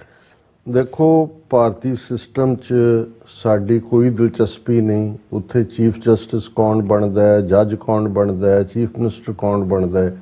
ਇਹ ਜੂਨ 84 ਦੇ ਪਹਿਲੇ ਹਫਤੇ ਜਿਹੜੀ ਫਾਈਨਲ ਵਾਟਰਸ਼ੈਡ ਸੀ ਸਿੱਖ ਕੌਮ ਔਰ ਇੰਡੀਅਨ ਸਟੇਟ ਦੇ ਵਿਚਾਲੇ, ਉਹ ਇੱਕ ਲਾਈਨ ਜਿਹੜੀ ਕਿ ਖਾਲਿਸਤਾਨ ਦੀ ਕਾਇਮੀ ਦੇ ਨਾਲ ਖਿੱਚੀ ਗਈ। ਇਸ ਲਈ ਅਸੀਂ ਤਾਂ ਇਸ ਮੁੱਦੇ ਦੇ ਉੱਤੇ ਕੋਈ ਇਫ ਐਂਡ ਬਟ ਨਹੀਂ ਹੈ ਕਿ ਖਾਲਿਸਤਾਨ ਦੀ ਕਾਇਮੀ ਤੋਂ ਬਿਨਾਂ ਸਾਡਾ ਉਸ ਖਿੱਤੇ ਵਿੱਚ ਕੋਈ ਵੀ ਮਸਲਾ ਹੱਲ ਨਹੀਂ ਹੋਣਾ। ਪਰ ਫਿਰ ਵੀ ਕਿਉਂਕਿ ਅਸੀਂ ਮੀਡੀਆ ਦੇ ਉੱਤੇ ਜਾਂ ਖਬਰਾਂ ਤੇ ਆਧਾਰਿਤ ਜੋ ਕੁਝ ਵਾਪਰ ਰਿਹਾ ਹੁੰਦਾ ਹੈ, ਜਿਹਦੇ ਨਾਲ ਸਾਡੇ ਲੋਕ ਜਿਹੜੇ ਉੱਥੇ ਰਹਿੰਦੇ ਨੇ, ਭਾਵੇਂ ਉਹ ਗੁਲਾਮੀ ਦੇ ਸੰਗਲਾਂ ਦੇ ਵਿੱਚ ਹੀ ਨੇ, ਪਰ ਉਹਨਾਂ ਦੀਆਂ ਡੇ ਟੂ ਡੇ ਸਿਚੁਏਸ਼ਨਸ, ਉਹ ਸਿਆਸੀ, ਸਮਾਜਿਕ, ਆਰਥਿਕ, ਭਾਈਚਾਰਕ, ਸਮਾਜਿਕ, ਉਸ ਦੇ ਨਾਲ ਵੀ ਅਸੀਂ ਬਵਾਸਤਾ ਹਾਂ। ਉਸ ਤੇ ਵੀ ਸਾਨੂੰ ਗੱਲ ਕਰਨੀ ਵੀ ਪੈਂਦੀ ਹੈ ਕਿਉਂਕਿ ਅਲਟੀਮੇਟਲੀ ਕੋਈ ਚੀਜ਼ ਖਲਾਜ ਤਾਂ ਨਹੀਂ ਹੁੰਦੀ, ਵੈਕਿਊਮ 'ਚ ਨਹੀਂ ਹੁੰਦੀ। ਤੁਸੀਂ ਜੋ ਕੁਛ ਹੋ, ਜਦੋਂ ਕੋਈ ਚੋਣਾਂ ਆਉਂਦੀਆਂ ਨੇ, ਸ਼੍ਰੋਮਣੀ ਕਮੇਟੀ ਦੀਆਂ ਆ ਗਈਆਂ, ਸਰਕਾਰ ਦੀਆਂ ਆ ਗਈਆਂ, ਇਹ ਵੱਖਰੀ ਗੱਲ ਹੈ ਵੀ ਲੋਕ ਉਹੀ ਫੈਸਲੇ ਜਿਹੜੇ ਭਾਵੁਕ ਤੌਰ ਦੇ ਉੱਤੇ ਜਾਂ ਵਨ ਸਾਈਡਡ ਕਰਦੇ ਨੇ, ਉਸ ਤੋਂ ਬਾਅਦ ਫਿਰ ਉਹ ਹੋ ਜਾਂਦਾ ਹੈ। ਜੋ ਹੁਣ ਭਗਵੰਤ ਮਾਨ ਦੇ ਵੇਲੇ 92 MLA ਬਣਾ ਕੇ ਹੁਣ ਅਜੇ ਸਾਲ ਬੀਤਿਆ ਤੇ ਜੋ ਹਾਲਾਤ ਸਾਹਮਣੇ ਨੇ, ਆ ਜਦੋਂ ਅਸੀਂ ਕੱਲ ਵੀ ਗੱਲ ਕੀਤੀ ਕਿ ਈਵਨ ਧਾਰਮਿਕ ਅੰਮ੍ਰਿਤ ਛਕਾਣਾ ਵੀ ਜਿਹੜਾ ਹੈ ਉਹ ਪੰਜਾਬ ਦੀ ਜਿਹੜੀ ਮਾਨ ਸਰਕਾਰ ਹੈ ਉਹਦੇ ਲਈ ਜੁਰਮ ਹੈ। ਉਹਨਾਂ ਨੇ ਕਿਵੇਂ ਜੱਲੂ ਖੇੜੇ ਚੋਂ ਸਾਰੀਆਂ ਗੱਡੀਆਂ ਵਾਪਸ ਮੋੜੀਆਂ, ਸਿਰਫ ਉਹਨਾਂ ਦੇ ਪੇਰੈਂਟਸ ਨੂੰ ਜਾਣ ਦਿੱਤਾ, ਥਾਂ ਥਾਂ ਗ੍ਰਿਫਤਾਰੀਆਂ ਵੀ ਕੀਤੀਆਂ। ਹੁਣ ਇਹਨਾਂ ਹਾਲਾਤਾਂ ਦੇ ਚੱਲਦਿਆਂ ਇਹਦੇ ਬਾਵਜੂਦ ਕਿ ਇੱਕ ਹਿੱਸਾ ਜਿਹੜਾ ਉਸ ਸਿਸਟਮ 'ਚ ਹੈ ਉਹ ਇਸ ਸਿਸਟਮ ਦੇ ਨਾਲ ਪੂਰੀ ਤਰ੍ਹਾਂ ਲਾਇਲ ਹੈ। ਖਾਸ ਤੌਰ ਤੇ ਜਿਹੜੇ ਵਕੀਲ, ਈਵਨ ਸਾਡਾ ਤਾਂ ਪਿਛਲੇ 35-40 ਸਾਲ ਤੋਂ ਰਿਹਾ ਹੈ, ਜਿਹੜੇ ਹਿਊਮਨ ਰਾਈਟਸ ਲਈ ਕੰਮ ਕਰਨ ਵਾਲੇ ਵੀ ਸਿੱਖ ਵਕੀਲ ਨੇ, ਉਹ ਉਹਨੂੰ ਕਾਨੂੰਨ ਦੇ ਦਾਇਰੇ 'ਚ ਹੀ ਕਰਦੇ ਨੇ। ਔਰ ਇੱਥੇ ਵੀ ਜਦੋਂ ਜਿਹਨਾਂ 'ਚੋਂ ਕੋਈ ਸ਼ਾਇਦ ਜਾਂ ਦੂਜਾ ਜਦੋਂ ਖਾਲਿਸਤਾਨ ਦਾ ਮੁੱਦਾ ਆਉਂਦਾ, ਇਹ ਨਹੀਂ ਵੀ ਪਬਲਿਕਲੀ ਤਾਂ ਉਹਨਾਂ ਤੋਂ ਅਸੀਂ ਵੀ ਨਹੀਂ ਘੋਣਾ ਚਾਹੁੰਦੇ ਹੁੰਦੇ ਵੀ ਉਹ ਕਹਿਣ, ਪਰ ਪ੍ਰਾਈਵੇਟਲੀ ਵੀ ਜਦੋਂ ਹੋਏਗਾ ਉਹ ਕਹਿਣਗੇ ਕਿ ਜੀ ਦੇਖੋ ਫਿਰ ਵੀ ਉੱਥੇ ਜਸਟਿਸ ਹੈ, ਨਹੀਂ ਤੁਹਾਨੂੰ ਲੜਨਾ ਪੈਂਦਾ ਹੈ, ਥੋੜਾ ਡਿਲੇ ਹੋਏਗਾ, ਫਲਾਣਾ ਹੋਏਗਾ, ਵੀ ਅਸੀਂ ਤਾਂ 100 ਕਨਸਟੀਟਿਊਸ਼ਨ ਦੀ ਖਾਧੀ ਹੋਈ ਹੈ ਇੰਡੀਅਨ ਦੀ, ਉਹਦੇ ਥੱਲੇ ਅਸੀਂ ਪ੍ਰੈਕਟਿਸ ਕਰਦੇ ਹਾਂ। ਅਸੀਂ ਸੋ ਕੋਈ ਇਹ ਐਕਸਪੈਕਟ ਕਰੇ ਕਿ ਇਹਨਾਂ ਵਕੀਲਾਂ ਚੋਂ ਜਾਂ ਇਹਨਾਂ ਚੋਂ ਬਣੇ ਜੱਜਾਂ ਚੋਂ ਜਾਂ ਦੂਜਿਆਂ ਚੋਂ ਕੋਈ ਰੈਵੋਲੂਸ਼ਨਰੀ ਨਿਕਲ ਆਏਗਾ, ਉਹ ਨਹੀਂ ਨਿਕਲਣਾ ਹੁੰਦਾ। ਲੇਕਿਨ ਅਸੀਂ ਫਿਰ ਵੀ ਜਿੰਨਾ ਕੰਮ ਕੋਈ ਕਰਦਾ ਉਹਨੂੰ ਐਪਰੀਸ਼ੀਏਟ ਕਰਦੇ। ਪਰ ਇੰਡੀਅਨ ਸਟੇਟ ਦੇ ਜਿਹੜੇ ਗੋਲੇ ਕਬੂਤਰ ਨੇ, ਜਿਹੜੇ ਬਿਲਕੁਲ ਉਹਨਾਂ ਦੇ ਹੁਕਮ 'ਚ, ਉਹਨਾਂ ਦੇ ਸੰਵਿਧਾਨ ਦੇ ਥੱਲੇ ਉਵੇਂ ਹੀ ਕਾਲਾ ਕੋਟ ਪਾ ਕੇ, ਉਵੇਂ ਹੀ ਜਿਹੜਾ ਹੁਣ ਮਾਈ ਲॉर्ड ਤਾਂ ਨਹੀਂ ਕਹਿੰਦੇ, ਪਤਾ ਨਹੀਂ ਕੀ ਕਹਿੰਦੇ ਨੇ, ਯੋਰ ਆਨਰ ਕਹਿੰਦੇ ਨੇ ਕਿ ਮਾਈ ਆਨਰ ਕਹਿੰਦੇ ਨੇ, ਕੁਝ ਇਸ ਕਿਸਮ ਦਾ ਹੈ, ਨਹੀਂ ਤਾਂ ਮਾਈ ਲॉर्ड ਰੱਬ ਹੀ ਸੀ ਜੱਜ ਉਹਨਾਂ ਦੇ ਲਈ। ਹੁਣ ਉਹਨਾਂ ਨੇ ਉੱਥੇ ਇੱਕ ਸਿਸਟਮ ਬਣਾਇਆ ਹੋਇਆ ਹੈ। ਹਾਲਾਂ ਜਦੋਂ ਦਾ ਹਿੰਦੂ ਤਵੀਆਂ ਦੀ ਹਕੂਮਤ ਖੁੱਲ੍ਹ ਕੇ ਮੋਦੀ ਐਂਡ ਕੰਪਨੀ ਦੀ ਆਈ ਹੈ, ਕਿਉਂਕਿ ਕੋਈ ਨਾ ਕੋਈ ਜੱਜ ਜਿਹੜਾ ਐਜ਼ ਪਰ ਕਨਸਟੀਟਿਊਸ਼ਨ ਇਹਨਾਂ ਨੂੰ ਜਿਹੜਾ ਉਹ ਜਵਾਬਦੇਹ ਬਣਾਉਂਦਾ, ਉਹ ਵੀ ਇਹਨਾਂ ਨੂੰ ਤਕਲੀਫ ਦਿੰਦਾ ਹੈ, ਕਿਉਂਕਿ ਬਾਕੀ ਸਾਰੀਆਂ ਇੰਸਟੀਟਿਊਸ਼ਨਸ ਤਾਂ ਇਹਨਾਂ ਨੇ ਕਾਬੂ ਕੀਤੀਆਂ ਹੀ ਹੋਈਆਂ, ਜੱਜ ਵੀ ਕੀਤੇ ਹੋਏ ਨੇ ਕਾਬੂ। ਸੁਪਰੀਮ ਕੋਰਟ 'ਚ ਵੀ ਜੇ ਅਸੀਂ ਦੇਖਦੇ ਹਾਂ ਕਿ ਭਾਈ ਉਸ ਰੰਜਨ ਗੋਗੋਈ ਵਰਗਾ ਜਿਹਦੇ ਬਾਰੇ ਸੀ ਜੇ ਉਹਦਾ ਪਿਓ ਕਾਂਗਰਸ ਸੀ ਔਰ ਉਹਨੇ ਬੜਾ ਫਲਾਣੀ ਹੀਰਿੰਗ ਵੇਲੇ ਉਹਨੇ ਝਾੜ ਪਾਈ, ਦੂਜੀ ਪਾਈ, ਤੁਸੀਂ ਦੇਖੋਗੇ ਕਿ ਜਦੋਂ ਬਾਬਰੀ ਮਸਜਿਦ ਦਾ ਇਸ਼ੂ ਆਇਆ ਔਰ ਰੰਜਨ ਗੋਗੋਈ ਨੇ ਰਿਟਾਇਰਮੈਂਟ ਤੋਂ ਐਨ ਪਹਿਲਾਂ ਜਿਹੜਾ ਉੱਥੇ ਮੰਦਿਰ ਬਣਾਉਣ ਦਾ ਆਰਡਰ ਦਿੱਤਾ ਔਰ ਵਿਦਿਨ ਫਿਊ ਵੀਕਸ ਉਹ ਰਾਜ ਸਭਾ ਦਾ ਮੈਂਬਰ ਬਣ ਕੇ ਬੀਜੇਪੀ ਵੱਲੋਂ ਅਸਾਮ ਦੇ ਕਾਡਰ ਚੋਂ ਉਹ ਰਾਜ ਸਭਾ ਦੇ ਵਿੱਚ ਬੈਠਾ ਹੋਇਆ। ਸੋ ਇਸੇ ਤਰ੍ਹਾਂ ਲੈ ਦੇ ਕੇ ਹੁਣ ਆ ਕਸ਼ਮੀਰ ਦਾ ਮੁੱਦਾ ਹੈ। ਕਸ਼ਮੀਰ ਦੇ ਮੁੱਦੇ ਤੇ ਆਰਟੀਕਲ 370 2019 ਚ ਉਹਨਾਂ ਨੇ ਐਬਰੋਗੇਟ ਕੀਤਾ। 4 ਸਾਲ supreme court hundreds of petitions ਦੇ ਉੱਤੇ ਬੈਠੀ ਰਹੀ। ਜੇ ਹੀਰਿੰਗ ਹੋਈ ਫਾਸਟ 6 ਹਫ਼ਤੇ ਕਿ 8 ਹਫ਼ਤੇ 'ਚ ਹੋਈ। ਹੁਣ ਜਿਹੜਾ ਉਹਦੇ 'ਚੋਂ ਇੱਕ ਜੱਜ ਹੈ, ਸ਼ਾਇਦ ਜਸਟਿਸ ਕੌਲ ਹੈ ਕਿ ਕੌਣ ਹੈ, ਉਹਨੇ ਰਿਟਾਇਰ ਹੋ ਜਾਣਾ ਦਸੰਬਰ 'ਚ। ਹੁਣ ਉਹ ਜਜਮੈਂਟ ਦੇ ਉੱਤੇ ਸੁਪਰੀਮ ਕੋਰਟ ਬੈਠਾ ਹੋਇਆ। ਹਾਲਾਂ ਮੈਨੂੰ ਇਹ ਲੱਗਦਾ ਹੈ ਕਿ ਵੀ ਉਹਦੇ 'ਚ ਉਹਨਾਂ ਨੇ ਥੋੜੀ ਬਹੁਤ ਝਾੜ ਪਾਣਗੇ ਸਰਕਾਰ ਨੂੰ, ਜੀ ਕਨਸਟੀਟਿਊਸ਼ਨਲੀ ਤੁਸੀਂ ਫੋਲੋ ਨਹੀਂ ਕੀਤਾ ਜਾਂ ਫਲਾਣਾ ਨਹੀਂ, ਲੇਕਿਨ ਉਹਨਾਂ ਨੇ ਅਨਡੂ ਨਹੀਂ ਕਰਨਾ ਹੈ ਕਿ ਆਰਟੀਕਲ 370 ਤੁਸੀਂ ਅਨਡਿਊ ਕਰ ਦਿਓ ਜਾਂ ਦੂਜਾ ਕਰ ਦਿਓ। ਸੋ ਮਤਲਬ ਜਿਹੜੇ ਉੱਥੇ ਔਰ ਨਵੰਬਰ 84 ਨਾਲ ਰਿਲੇਟਡ ਕੇਸਿਸ ਬਾਰੇ ਸਿੱਖਾਂ ਤੋਂ ਬਿਹਤਰ ਕੌਣ ਜਾਣਦਾ ਹੈ।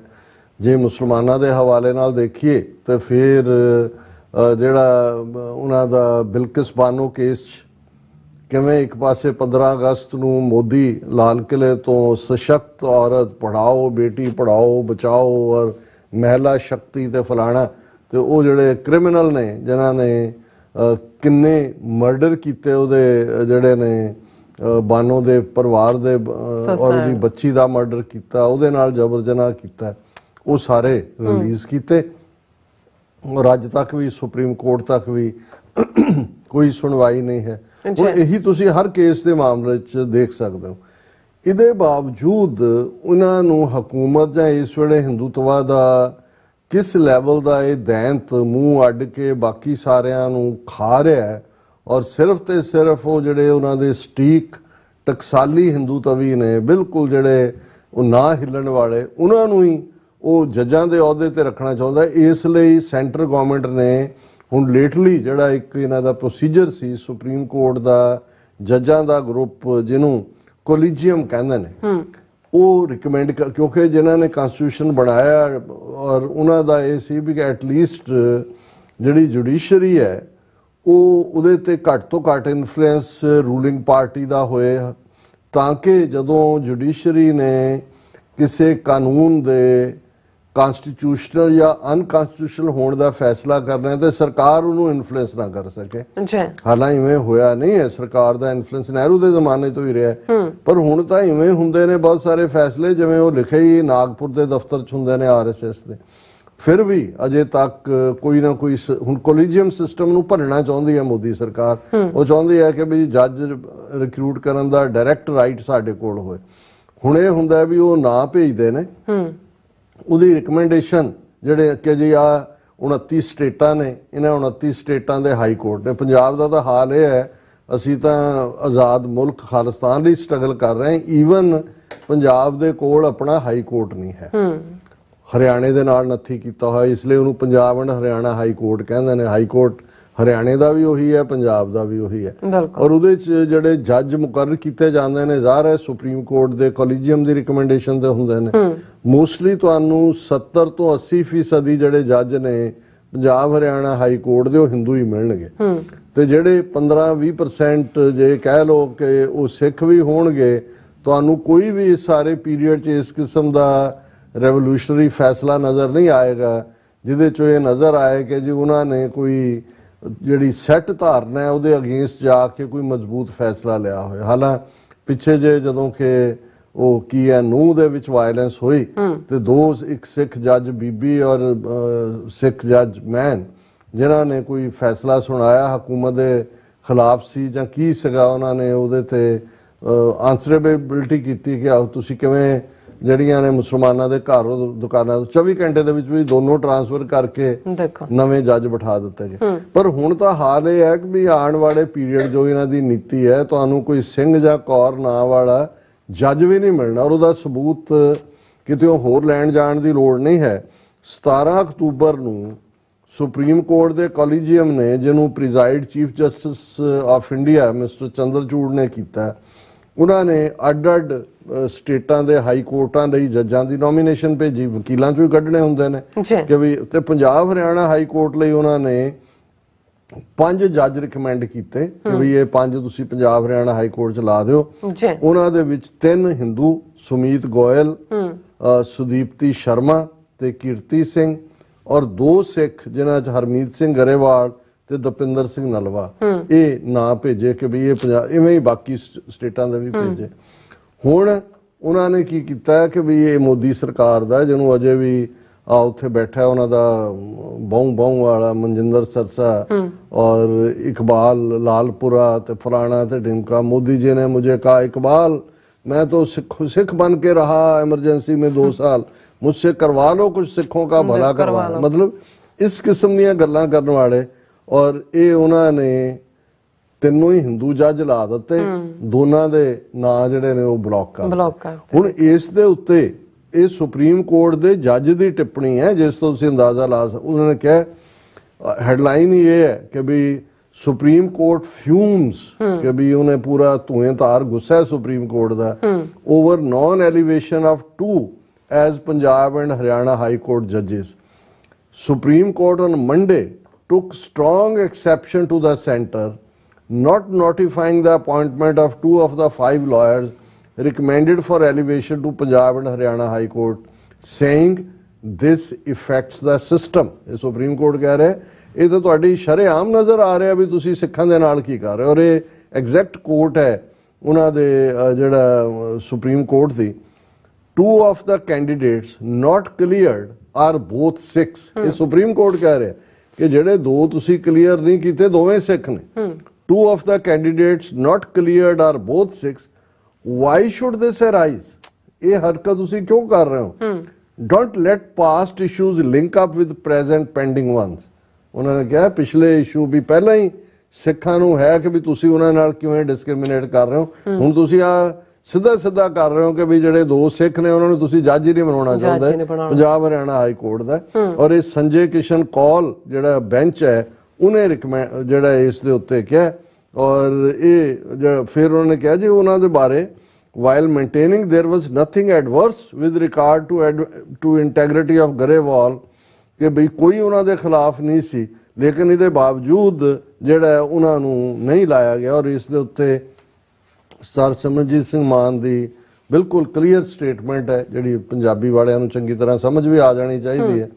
ਉਹਨਾਂ ਨੇ ਕਿਹਾ ਕਿ ਵੀ ਬੀਜੇਪੀ RSS ਦੀ ਮੋਦੀ ਸ਼ਾਹ ਦੀ ਜੋੜੀ ਨੇ ਸਿੱਖ ਕੌਮ ਵਿਰੋਧੀ ਅਮਲ ਕਰਦੇ ਹੋਏ ਕੀਤੀ ਗਈ ਸਿੱਖ ਜੱਜਾਂ ਦੀ ਸਿਫਾਰਿਸ਼ ਨੂੰ ਨਜ਼ਰਅੰਦਾਜ਼ ਕਰਕੇ ਕੇਵਲ ਸੁਪਰੀਮ ਕੋਰਟ ਦੇ ਉੱਚੇ ਰੁਤਬੇ ਦੀ ਨੀਤੀ ਦਾ ਅਪਮਾਨ ਕਰਕੇ ਸਾਬਤ ਕਰ ਦਿੱਤਾ ਹੈ ਕਿ ਮੋਦੀ ਹਕੂਮਤ ਸਿੱਖ ਕੌਮ ਵਿਰੋਧੀ ਹੈ। ਇਸ ਲਈ ਸਿੱਖ ਕੌਮ ਨੂੰ ਇਹਨਾਂ ਉੱਤੇ ਕੋਈ ਉਮੀਦ ਨਹੀਂ ਰੱਖਣੀ ਚਾਹੀਦੀ, ਬਲਕਿ ਬਿਨਾਂ ਕਿਸੇ ਝਿਜਕ ਅਤੇ ਦ੍ਰਿੜਤਾ ਨਾਲ ਆਪਣੇ ਮਿੱਥੇ ਕੌਮੀ ਨਿਸ਼ਾਨੇ ਦੀ ਆਜ਼ਾਦੀ ਲਈ ਸੰਜੀਦਗੀ ਭਰੀਆਂ ਕਾਰਵਾਈਆਂ ਕਰਦੇ ਹੋਏ ਹਿੰਦੂ ਇੰਡੀਆ, ਮੁਸਲਮਾਨ ਪਾਕਿਸਤਾਨ, ਕਾਮਰੇਡ ਚੀਨ ਦੀ ਤ੍ਰਿਕੋਣ ਵਿਚਕਾਰ ਸਿੱਖ ਵਸੋਂ ਵਾਲੇ ਇਲਾਕਿਆਂ ਨੂੰ ਆਪਣੇ ਰਾਜ ਭਾਗ ਦੀਆਂ ਹੱਦਾਂ ਮੰਨ ਕੇ ਆਜ਼ਾਦ ਬਾਦਸ਼ਾਹੀ ਸਿੱਖ ਰਾਜ ਕਾਇਮ ਕਰਨ ਵਿੱਚ ਕਿਸੇ ਤਰ੍ਹਾਂ ਦੀ ਅਣਗਹਿਲੀ ਨਹੀਂ ਕਰਨੀ ਚਾਹੀਦੀ। ਇਹ ਹੁਣ ਤੁਹਾਡੇ ਸਾਹਮਣੇ ਹੈ ਕਿ ਭਾਈ ਤੁਸੀਂ ਅਲਟੀਮੇਟਲੀ ਇੰਡੀਆ, ਪਾਕਿਸਤਾਨ ਔਰ ਚਾਈਨਾ, ਇਹਨਾਂ ਤਿੰਨਾਂ ਦੇ ਵਿਚਕਾਰ ਬਫਰ ਸਟੇਟ ਖਾਲਿਸਤਾਨ ਕਾਇਮ ਕਰੋ। ਅਜਿਹਾ ਅਮਲ ਕਰਕੇ ਹੀ ਅਸੀਂ ਆਪਣੀ ਕੌਮੀ ਅਣਖ, ਗੈਰਤ, ਸਵੈਮਾਨ, ਜਮਹੂਰੀਅਤ ਤੇ ਇਨਸਾਨੀਅਤ ਦੀਆਂ ਕਦਰਾਂ ਕੀਮਤਾਂ ਨੂੰ ਕਾਇਮ ਰੱਖ ਸਕਦੇ ਹਾਂ ਅਤੇ ਆਪਣੀ ਸਰਬੱਤ ਦੇ ਭਲੇ ਦੀ ਮਨੁੱਖਤਾ ਪੱਖੀ ਖੁਸ਼ਬੂ ਰਾਹੀਂ ਸਮੁੱਚੇ ਸੰਸਾਰ ਨੂੰ ਰੁਸ਼ਨਾਉਣ ਦੇ ਫਰਜ਼ ਅਦਾ ਕਰ ਸਕਦੇ ਹਾਂ।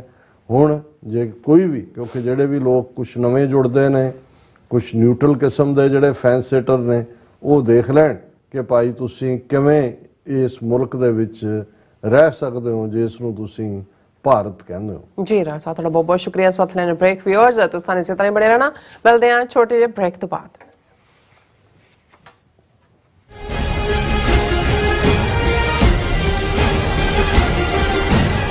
ਕੀ ਤੁਸੀਂ ਆਪਣੇ ਟੈਕਸਸ ਨੂੰ ਲੈ ਕੇ ਚਿੰਤਤ ਹੋ? ਤੁਸੀਂ ਆਪਣੀ ਕਮਾਈ ਲਈ ਮਿਹਨਤ ਕਰਦੇ ਹੋ, ਭਾਵੇਂ ਤੁਸੀਂ ਨੌਕਰੀ ਵਿੱਚ ਹੋਵੋ ਜਾਂ ਆਪਣਾ ਬਿਜ਼ਨਸ ਚਲਾਉਂਦੇ ਹੋ। ਜਦੋਂ ਟੈਕਸ ਭਰਨ ਦਾ ਸਮਾਂ ਆਉਂਦਾ ਤਾਂ ਤੁਹਾਨੂੰ ਇੱਕ ਭਰੋਸੇਯੋਗ ਟੈਕਸ ਅਕਾਊਂਟੈਂਟ ਦੀ ਲੋੜ ਹੈ ਜੋ ਟੈਕਸ ਬੈਲੈਂਸ ਦਾ ਤੁਹਾਡੇ ਪੱਖ ਵਿੱਚ ਜਾਣਾ ਯਕੀਨੀ ਬਣਾਵੇ। ਸਿਆਟਲ ਦੀ ਜਾਣੀ ਪਹਿਚਾਣੀ company accurate accountants and taxes ਤੁਹਾਡੀ ਸੇਵਾ ਵਿੱਚ ਹਾਜ਼ਰ ਹੈ। ਅਸੀਂ ਹਰ ਤਰ੍ਹਾਂ ਦੇ ਟੈਕਸ ਭਰਨ ਵਿੱਚ ਤੁਹਾਡੀ ਮਦਦ ਕਰਾਂਗੇ। ਟੈਕਸ ਸੰਬੰਧੀ ਕਿਸੇ ਵੀ ਤਰ੍ਹਾਂ ਦੇ ਸਵਾਲ ਲਈ ਅੱਜ ਹੀ ਸਾਡੇ ਤੱਕ ਪਹੁੰਚ ਕਰੋ। Accurate accountants and Texas.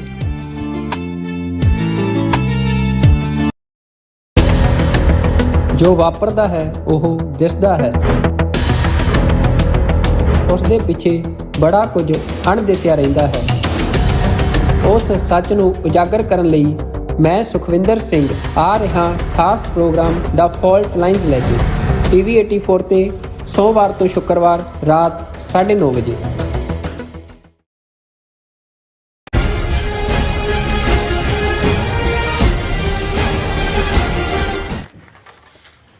Viewers welcome back to programme. So viewers ਗੱਲਬਾਤ ਕਰਨ ਜਾ ਰਹੇ ਹਾਂ ਕਿ ਰਾਜਸਥਾਨ ਵਿੱਚ ਅਸੈਂਬਲੀ ਚੋਣਾਂ ਹੋਣ ਜਾ ਰਹੀਆਂ ਹਨ ਔਰ ਰਾਜਸਥਾਨ ਵਿੱਚ ਸਿੱਖਾਂ ਦੀ ਆਬਾਦੀ 10 ਲੱਖ ਤੋਂ ਜ਼ਿਆਦਾ ਹੈ ਔਰ ਪੰਜਾਬ ਨਾਲ ਲੱਗਦੇ ਰਾਜਸਥਾਨ ਦੇ ਜ਼ਿਲ੍ਹਾ ਗੰਗਾਨਗਰ ਅਤੇ ਹਨੂਮਾਨਗੜ੍ਹ ਵਿੱਚ ਸਿੱਖ ਵੋਟਰ ਹੀ ਜਿਹੜੀ ਜਿੱਤ ਹਾਰ ਦਾ ਫੈਸਲਾ ਕਰਦੇ ਨੇ ਔਰ ਮੋਦੀ ਵੱਲੋਂ ਗੰਗਾਨਗਰ ਅਤੇ ਹਨੂਮਾਨਗੜ੍ਹ ਵਿੱਚ ਚੋਣ ਜਲਸੇ ਕੀਤੇ ਗਏ ਅਤੇ ਉਸਨੇ ਕਿਹਾ ਕਿ ਸਾਡੀ ਸਰਕਾਰ ਨੇ ਕਰਤਾਰਪੁਰ ਸਾਹਿਬ ਦਾ ਲਾਂਘਾ ਵੀ ਖੋਲ੍ਹਿਆ ਔਰ ਹੋਰ ਵੀ ਸਿੱਖਾਂ ਦੀ ਭਲਾਈ ਲਈ ਕੰਮ ਕੀਤੇ ਨੇ। ਸੋ ਇਸ ਲਈ ਵੋਟਾਂ ਬੀਜੇਪੀ ਨੂੰ ਪਾਓ। ਸੋ ਦੂਸਰੇ ਪਾਸੇ ਬਲਾਤਕਾਰੀ ਗੁੰਡੇ ਰਾਮ ਰਹੀਮ ਨੂੰ ਫਿਰ 3 ਹਫ਼ਤੇ ਲਈ ਪੈਰੋਲ ਤੇ ਰਿਹਾ ਕਰ ਦਿੱਤਾ ਗਿਆ ਹੈ। ਸੋ ਇਸ ਬਾਰੇ ਆਪਾਂ ਗੱਲਬਾਤ ਕਰਨ ਜਾ ਰਹੇ ਹਾਂ। ਸੋ ਅਸੀਂ ਚਾਹਾਂਗੇ ਕਿ ਤੁਸੀਂ ਇਸੇ ਤਰ੍ਹਾਂ ਬਣੇ ਰਹਿਣਾ।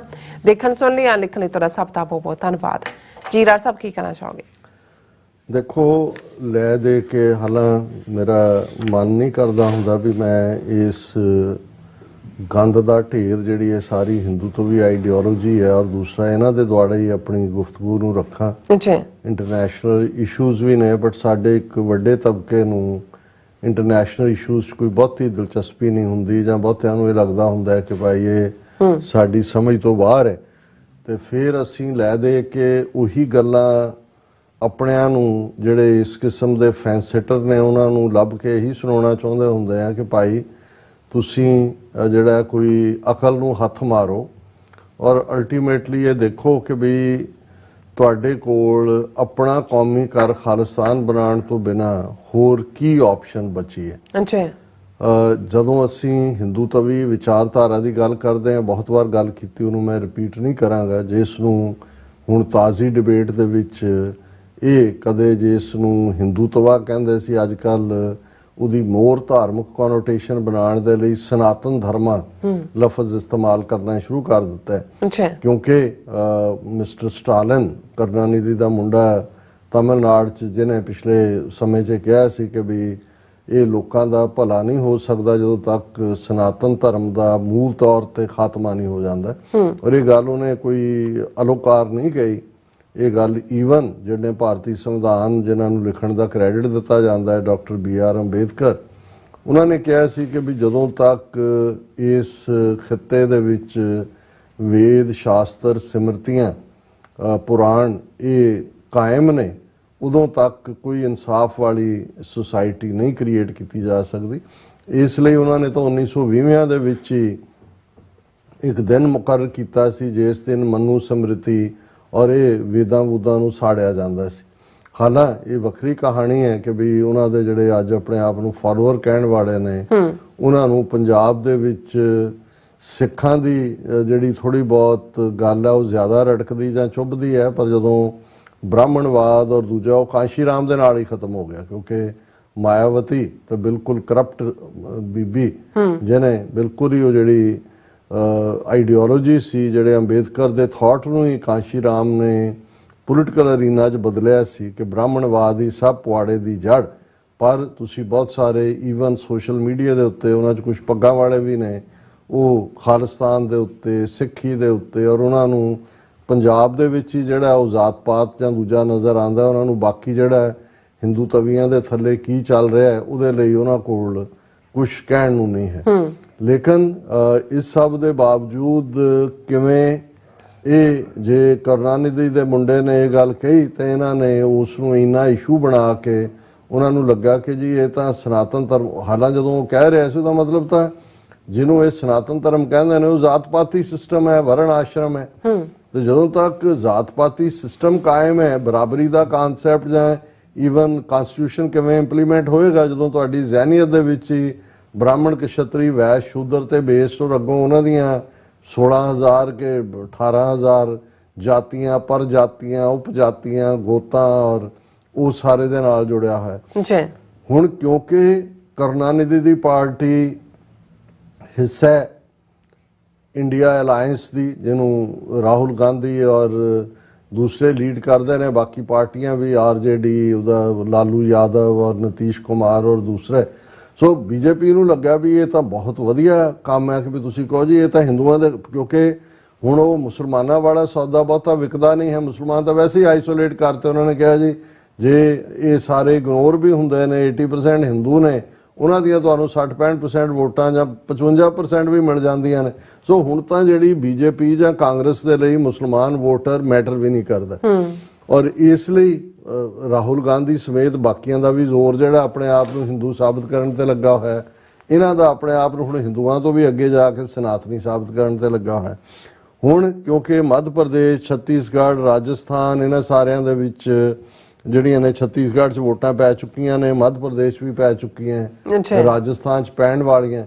ਤੇ ਅੱਜ ਕੱਲ ਮੋਦੀ ਜਿਹੜਾ ਕਿ ਉਹ ਕਦੇ ਲੱਗਾ ਹੀ ਨਹੀਂ ਕਿ ਵੀ ਉਹ ਪ੍ਰਾਈਮ ਮਿਨਿਸਟਰ ਦੇ ਤੌਰ ਤੇ ਬਿਹੇਵ ਕਰਦਾ, ਉਹ ਅਜੇ ਵੀ ਬੀਜੇਪੀ ਦਾ ਹੀ ਇੱਕ ਆਗੂ ਹੋਣ ਦੇ ਨਾਤੇ ਜਿੰਨੇ ਚੋਣ ਕੈਂਪੇਨ, ਭਾਵੇਂ ਉਹ ਮਿਊਨਿਸਪਲ ਕਮੇਟੀ 'ਚ ਡੌਗ ਕੈਚਰ ਦਾ ਹੀ ਚੋਣ ਹੋਏ ਕਿ ਜੀ ਕੁੱਤਿਆਂ ਨੂੰ ਕਿਨੇ ਸਾਂਭਣਾ, ਉਹਦੀ ਚੋਣ 'ਚ ਬੀਜੇਪੀ ਦਾ ਕੈਂਡੀਡੇਟ ਹੋਏ ਤਾਂ ਉੱਥੇ ਮੋਦੀ ਆ ਜਾਏਗਾ ਪ੍ਰਚਾਰ ਚੋਣ ਸਭਾ ਕਰਨ ਦੇ ਲਈ ਕਿ ਵੀ ਮੇਰਾ ਡੌਗ ਕੈਚਰ ਨੂੰ ਵੋਟਾਂ ਪਾਓ।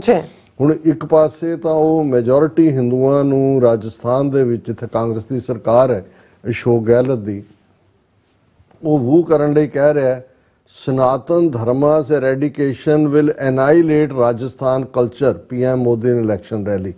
और उसे ही हनुमानगढ़ जिले क्योंकि ये दोवें जिले हनुमानगढ़ और गंगानगर ये बिल्कुल पंजाब दे अबोहर फाजिलका एरिए दे पासों बॉर्डर लगता है राजस्थान, बठिंडे वाले पासों, क्योंकि बठिंडे तो रही जदों बहुत बारी ये कहा जाता है जी बीकानेर जिहड़ी कैंसर ट्रेन जाती है और ये गंगानगर च भी और बीकानेर च भी कुछ सस्ती किस्म के अस्पताल ने जिथे कि कैंसर का इलाज होंदा है। सो ये बठिंडे वाले पासों जिहड़ा है नाल दी नाल नॉट अबोहर फाजिलका बठिंडा उन्हां च भी लगता है राजस्थान बॉर्डर लगता है, बट ये गंगानगर राजस्थान, गंगानगर हनुमानगढ़ ये ने। और इहदे च साइजेबल जमीन, आबादी भावें सिखां दी 30-35% होए हर जिले, जमीन आलमोस्ट 50% तो ज़्यादा सिख होन करते हैं। और ये महाराजा गंगा सिंह जिन्हें जदों ये नहर लई है उदों भी ये जमीनों का और कुछ तो ऐसे भी उन्होंने इलाकों गुरुद्वारे सी जिन्हां दी मेनटेनेंस का खर्चा वो हुकूमत वालों आउंदा सी, उहदे राज परिवार वालों।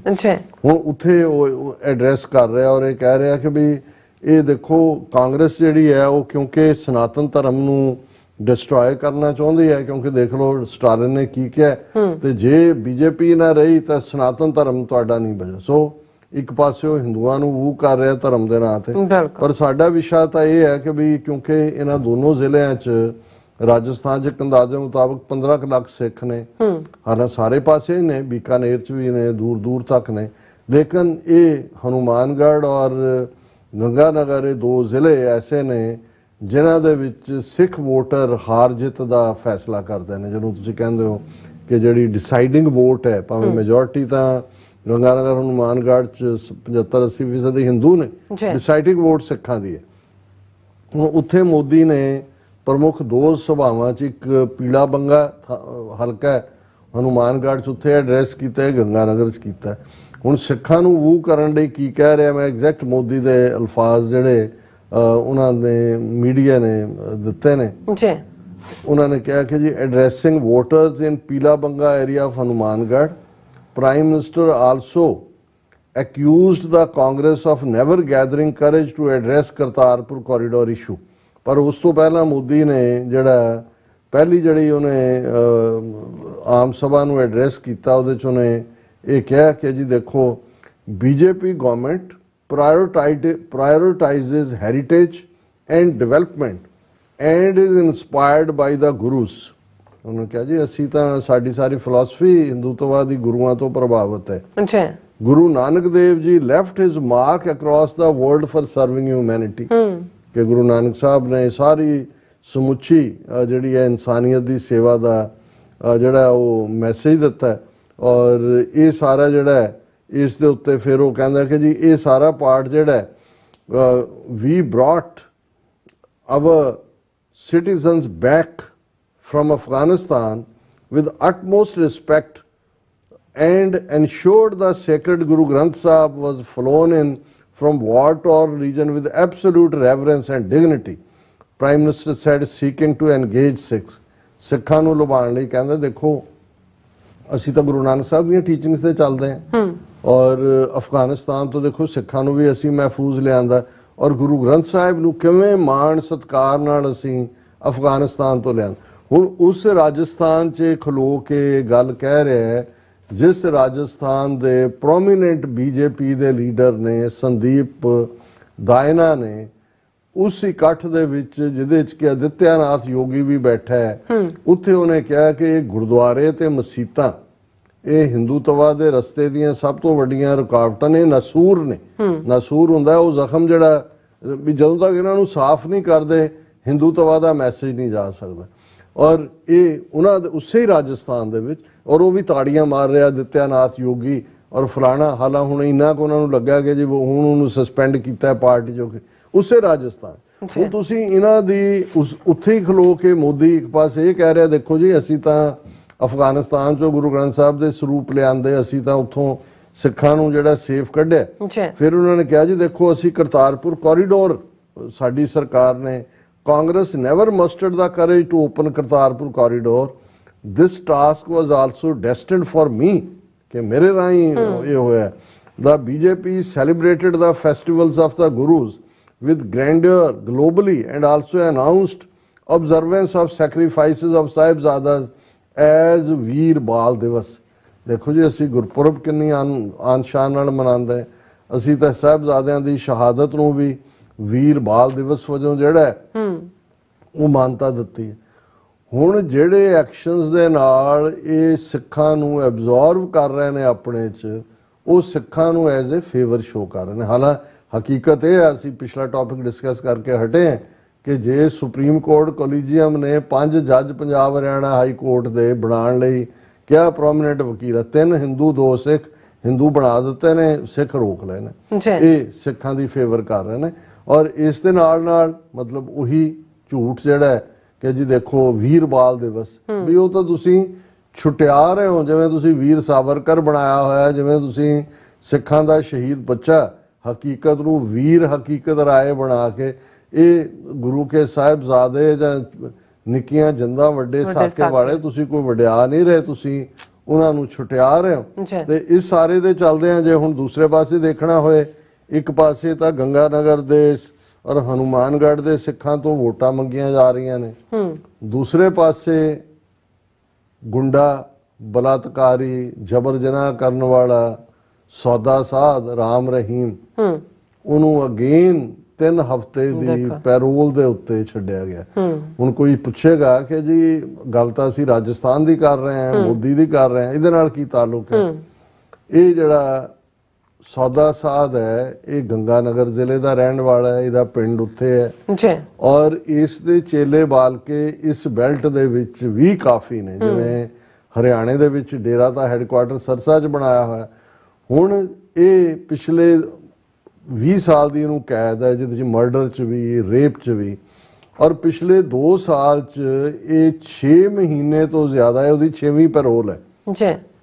ਹੁਣ ਛੱਡਿਆ ਕਿਉਂ ਹੈ? ਕਿਉਂਕਿ ਵੋਟਾਂ ਰਾਜਸਥਾਨ 'ਚ ਪਾਉਣੀਆਂ ਨੇ। ਹੁਣ ਇਹ ਉੱਥੋਂ ਨਿਕਲ ਕੇ ਜਿਹੜਾ ਇਹ ਸੁਨਾਰੀਆ ਜੇਲ੍ਹ ਹੈ ਜ਼ਿਲ੍ਹਾ ਰੋਹਤਕ ਦੀ, ਉਸ ਚੋਂ ਦੌੜਿਆ, ਉਸ ਤੋਂ ਨਿਕਲਿਆ ਤੇ ਜਾ ਕੇ ਡੇਰਾ ਲਾਏਗਾ ਬਾਗਪਤ ਚ ਯੂਪੀ ਚ, ਜਿੱਥੇ ਅਗੇਨ ਬੀਜੇਪੀ ਦੀ ਹੁਣ ਹਰਿਆਣੇ ਦੀ ਖੱਟੜ ਸਰਕਾਰ ਦੀ ਮਦਦ ਨਾਲ ਇਹ ਬਾਰ-ਬਾਰ ਇਹਨੂੰ ਫਰਲੋ ਪੈਰੋਲ ਦੇ ਨਾਂ ਥੱਲੇ ਛੱਡਿਆ ਜਾ ਰਿਹਾ।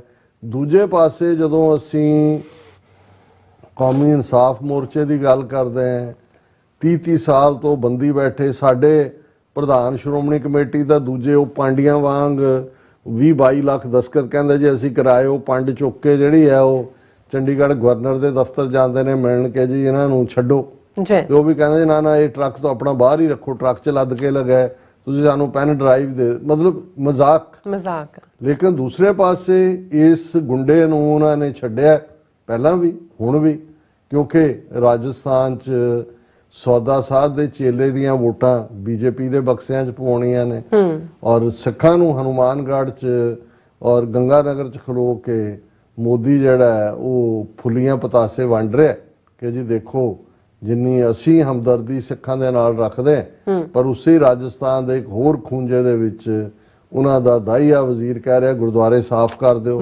ਮਸੀਤਾਂ ਸਾਫ਼ ਕਰ ਦਿਓ, ਇਹ ਨਾਸੂਰ ਨੇ।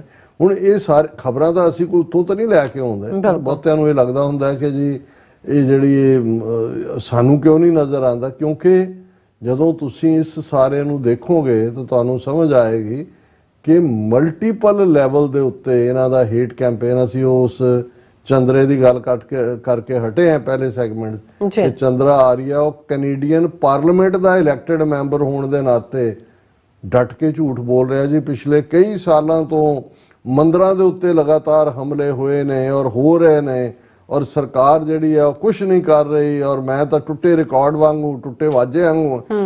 ਲੇਕਿਨ ਇੱਥੇ ਅਸੀਂ ਦੇਖ ਰਹੇ ਹਾਂ ਕਿ ਭਾਈ ਉਹ ਮਾਹੌਲ ਸਿਰਜ ਰਹੇ ਨੇ। ਜਦੋਂ ਬਾਰ-ਬਾਰ ਕੈਨੇਡਾ 'ਚ ਮੰਦਰਾਂ ਤੇ ਹਮਲਾ ਜਾਂ ਆਸਟ੍ਰੇਲੀਆ 'ਚ ਮੰਦਰਾਂ ਤੇ ਹਮਲੇ ਦੀ ਗੱਲ ਕਰਦੇ ਨੇ, ਇਹ ਆਪਣੇ ਹਿੰਦੂ ਤਵੀ ਕਾਡਰ ਨੂੰ ਤਿਆਰ ਕਰ ਰਹੇ ਨੇ ਕਿ ਜਦੋਂ ਉਹਨਾਂ ਨੇ ਗੁਰਦੁਆਰਿਆਂ ਤੇ ਹਮਲੇ ਕਰਨੇ ਨੇ ਤਾਂ ਉਹਦੀ ਜਿਹੜੀ ਹੈ ਉਹ ਲੌਜਿਸਿਟੀ ਜਾਂ ਉਸ ਦੀ ਯਥਾਰਥਤਾ ਇਹਦੇ ਨਾਲ ਪ੍ਰੂਵ ਕਰਨਗੇ। ਦੇਖੋ ਜੀ, ਕਿਉਂਕਿ ਬਾਹਰ ਮੰਦਰਾਂ ਤੇ ਹਮਲੇ ਹੁੰਦੇ ਨੇ, ਅਸੀਂ ਵੀ ਉਹ ਅਕਾਊਂਟ ਬਰਾਬਰ ਕਰ ਰਹੇ ਹਾਂ। ਸੋ ਇਸ ਲੈਵਲ ਦਾ ਇਹਨਾਂ ਦਾ ਇਹ ਫੈਲਾਇਆ ਹੋਇਆ ਚੱਕਰਵਿਊਹ ਹੈ, ਤੇ ਅਸੀਂ ਆਪਣਿਆਂ ਨੂੰ ਤਾਂ ਕੀ ਕਹਿ ਸਕਦੇ ਹਾਂ ਕਿ ਭਾਈ ਕਿੰਨੀ ਕੁ ਵਾਰ ਕਿ ਤੁਸੀਂ ਇਹਨਾਂ ਦੇ ਇਸ ਚੱਕਰਵਿਊਹ ਤੋਂ ਬਚੋ। ਇਸ ਵੇਲੇ ਇੱਕ ਗੱਲ ਦੇ ਉੱਤੇ ਫੋਕਸ ਹੋਏ, ਕਿਸ ਉਦਮ ਤੇ ਰਾਜ ਮਿਲੇ, ਸ਼ਤਰੂ ਤੇ ਸਭ ਹੋਵੇ ਮੀਤਾ। ਜੀ ਰਾਜ ਸਾਹਿਬ, ਤੁਹਾਡਾ ਬਹੁਤ ਬਹੁਤ ਸ਼ੁਕਰੀਆ। ਸਾਥ ਲੈਣ ਬ੍ਰੇਕ ਵਿਊਅਰਸ, ਤੁਸੀਂ ਇਸੇ ਤਰ੍ਹਾਂ ਬਣੇ ਰਹਿਣਾ। ਮਿਲਦੇ ਹਾਂ ਆਫਟਰ ਦਿਸ ਸ਼ਾਰਟ ਬ੍ਰੇਕ।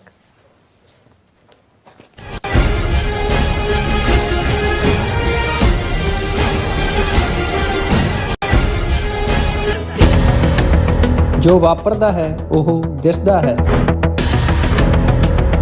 ਉਸ ਦੇ ਪਿੱਛੇ ਬੜਾ ਕੁਝ ਅਣਦਿਸਿਆ ਰਹਿੰਦਾ ਹੈ। ਉਸ ਸੱਚ ਨੂੰ ਉਜਾਗਰ ਕਰਨ ਲਈ ਮੈਂ ਸੁਖਵਿੰਦਰ ਸਿੰਘ ਆ ਰਿਹਾ ਖਾਸ ਪ੍ਰੋਗਰਾਮ ਦਾ ਫਾਲਟ ਲਾਈਨਸ ਲੈ ਕੇ TV 84 ਤੇ ਸੋਮਵਾਰ ਤੋਂ ਸ਼ੁੱਕਰਵਾਰ ਰਾਤ 9:30 ਵਜੇ।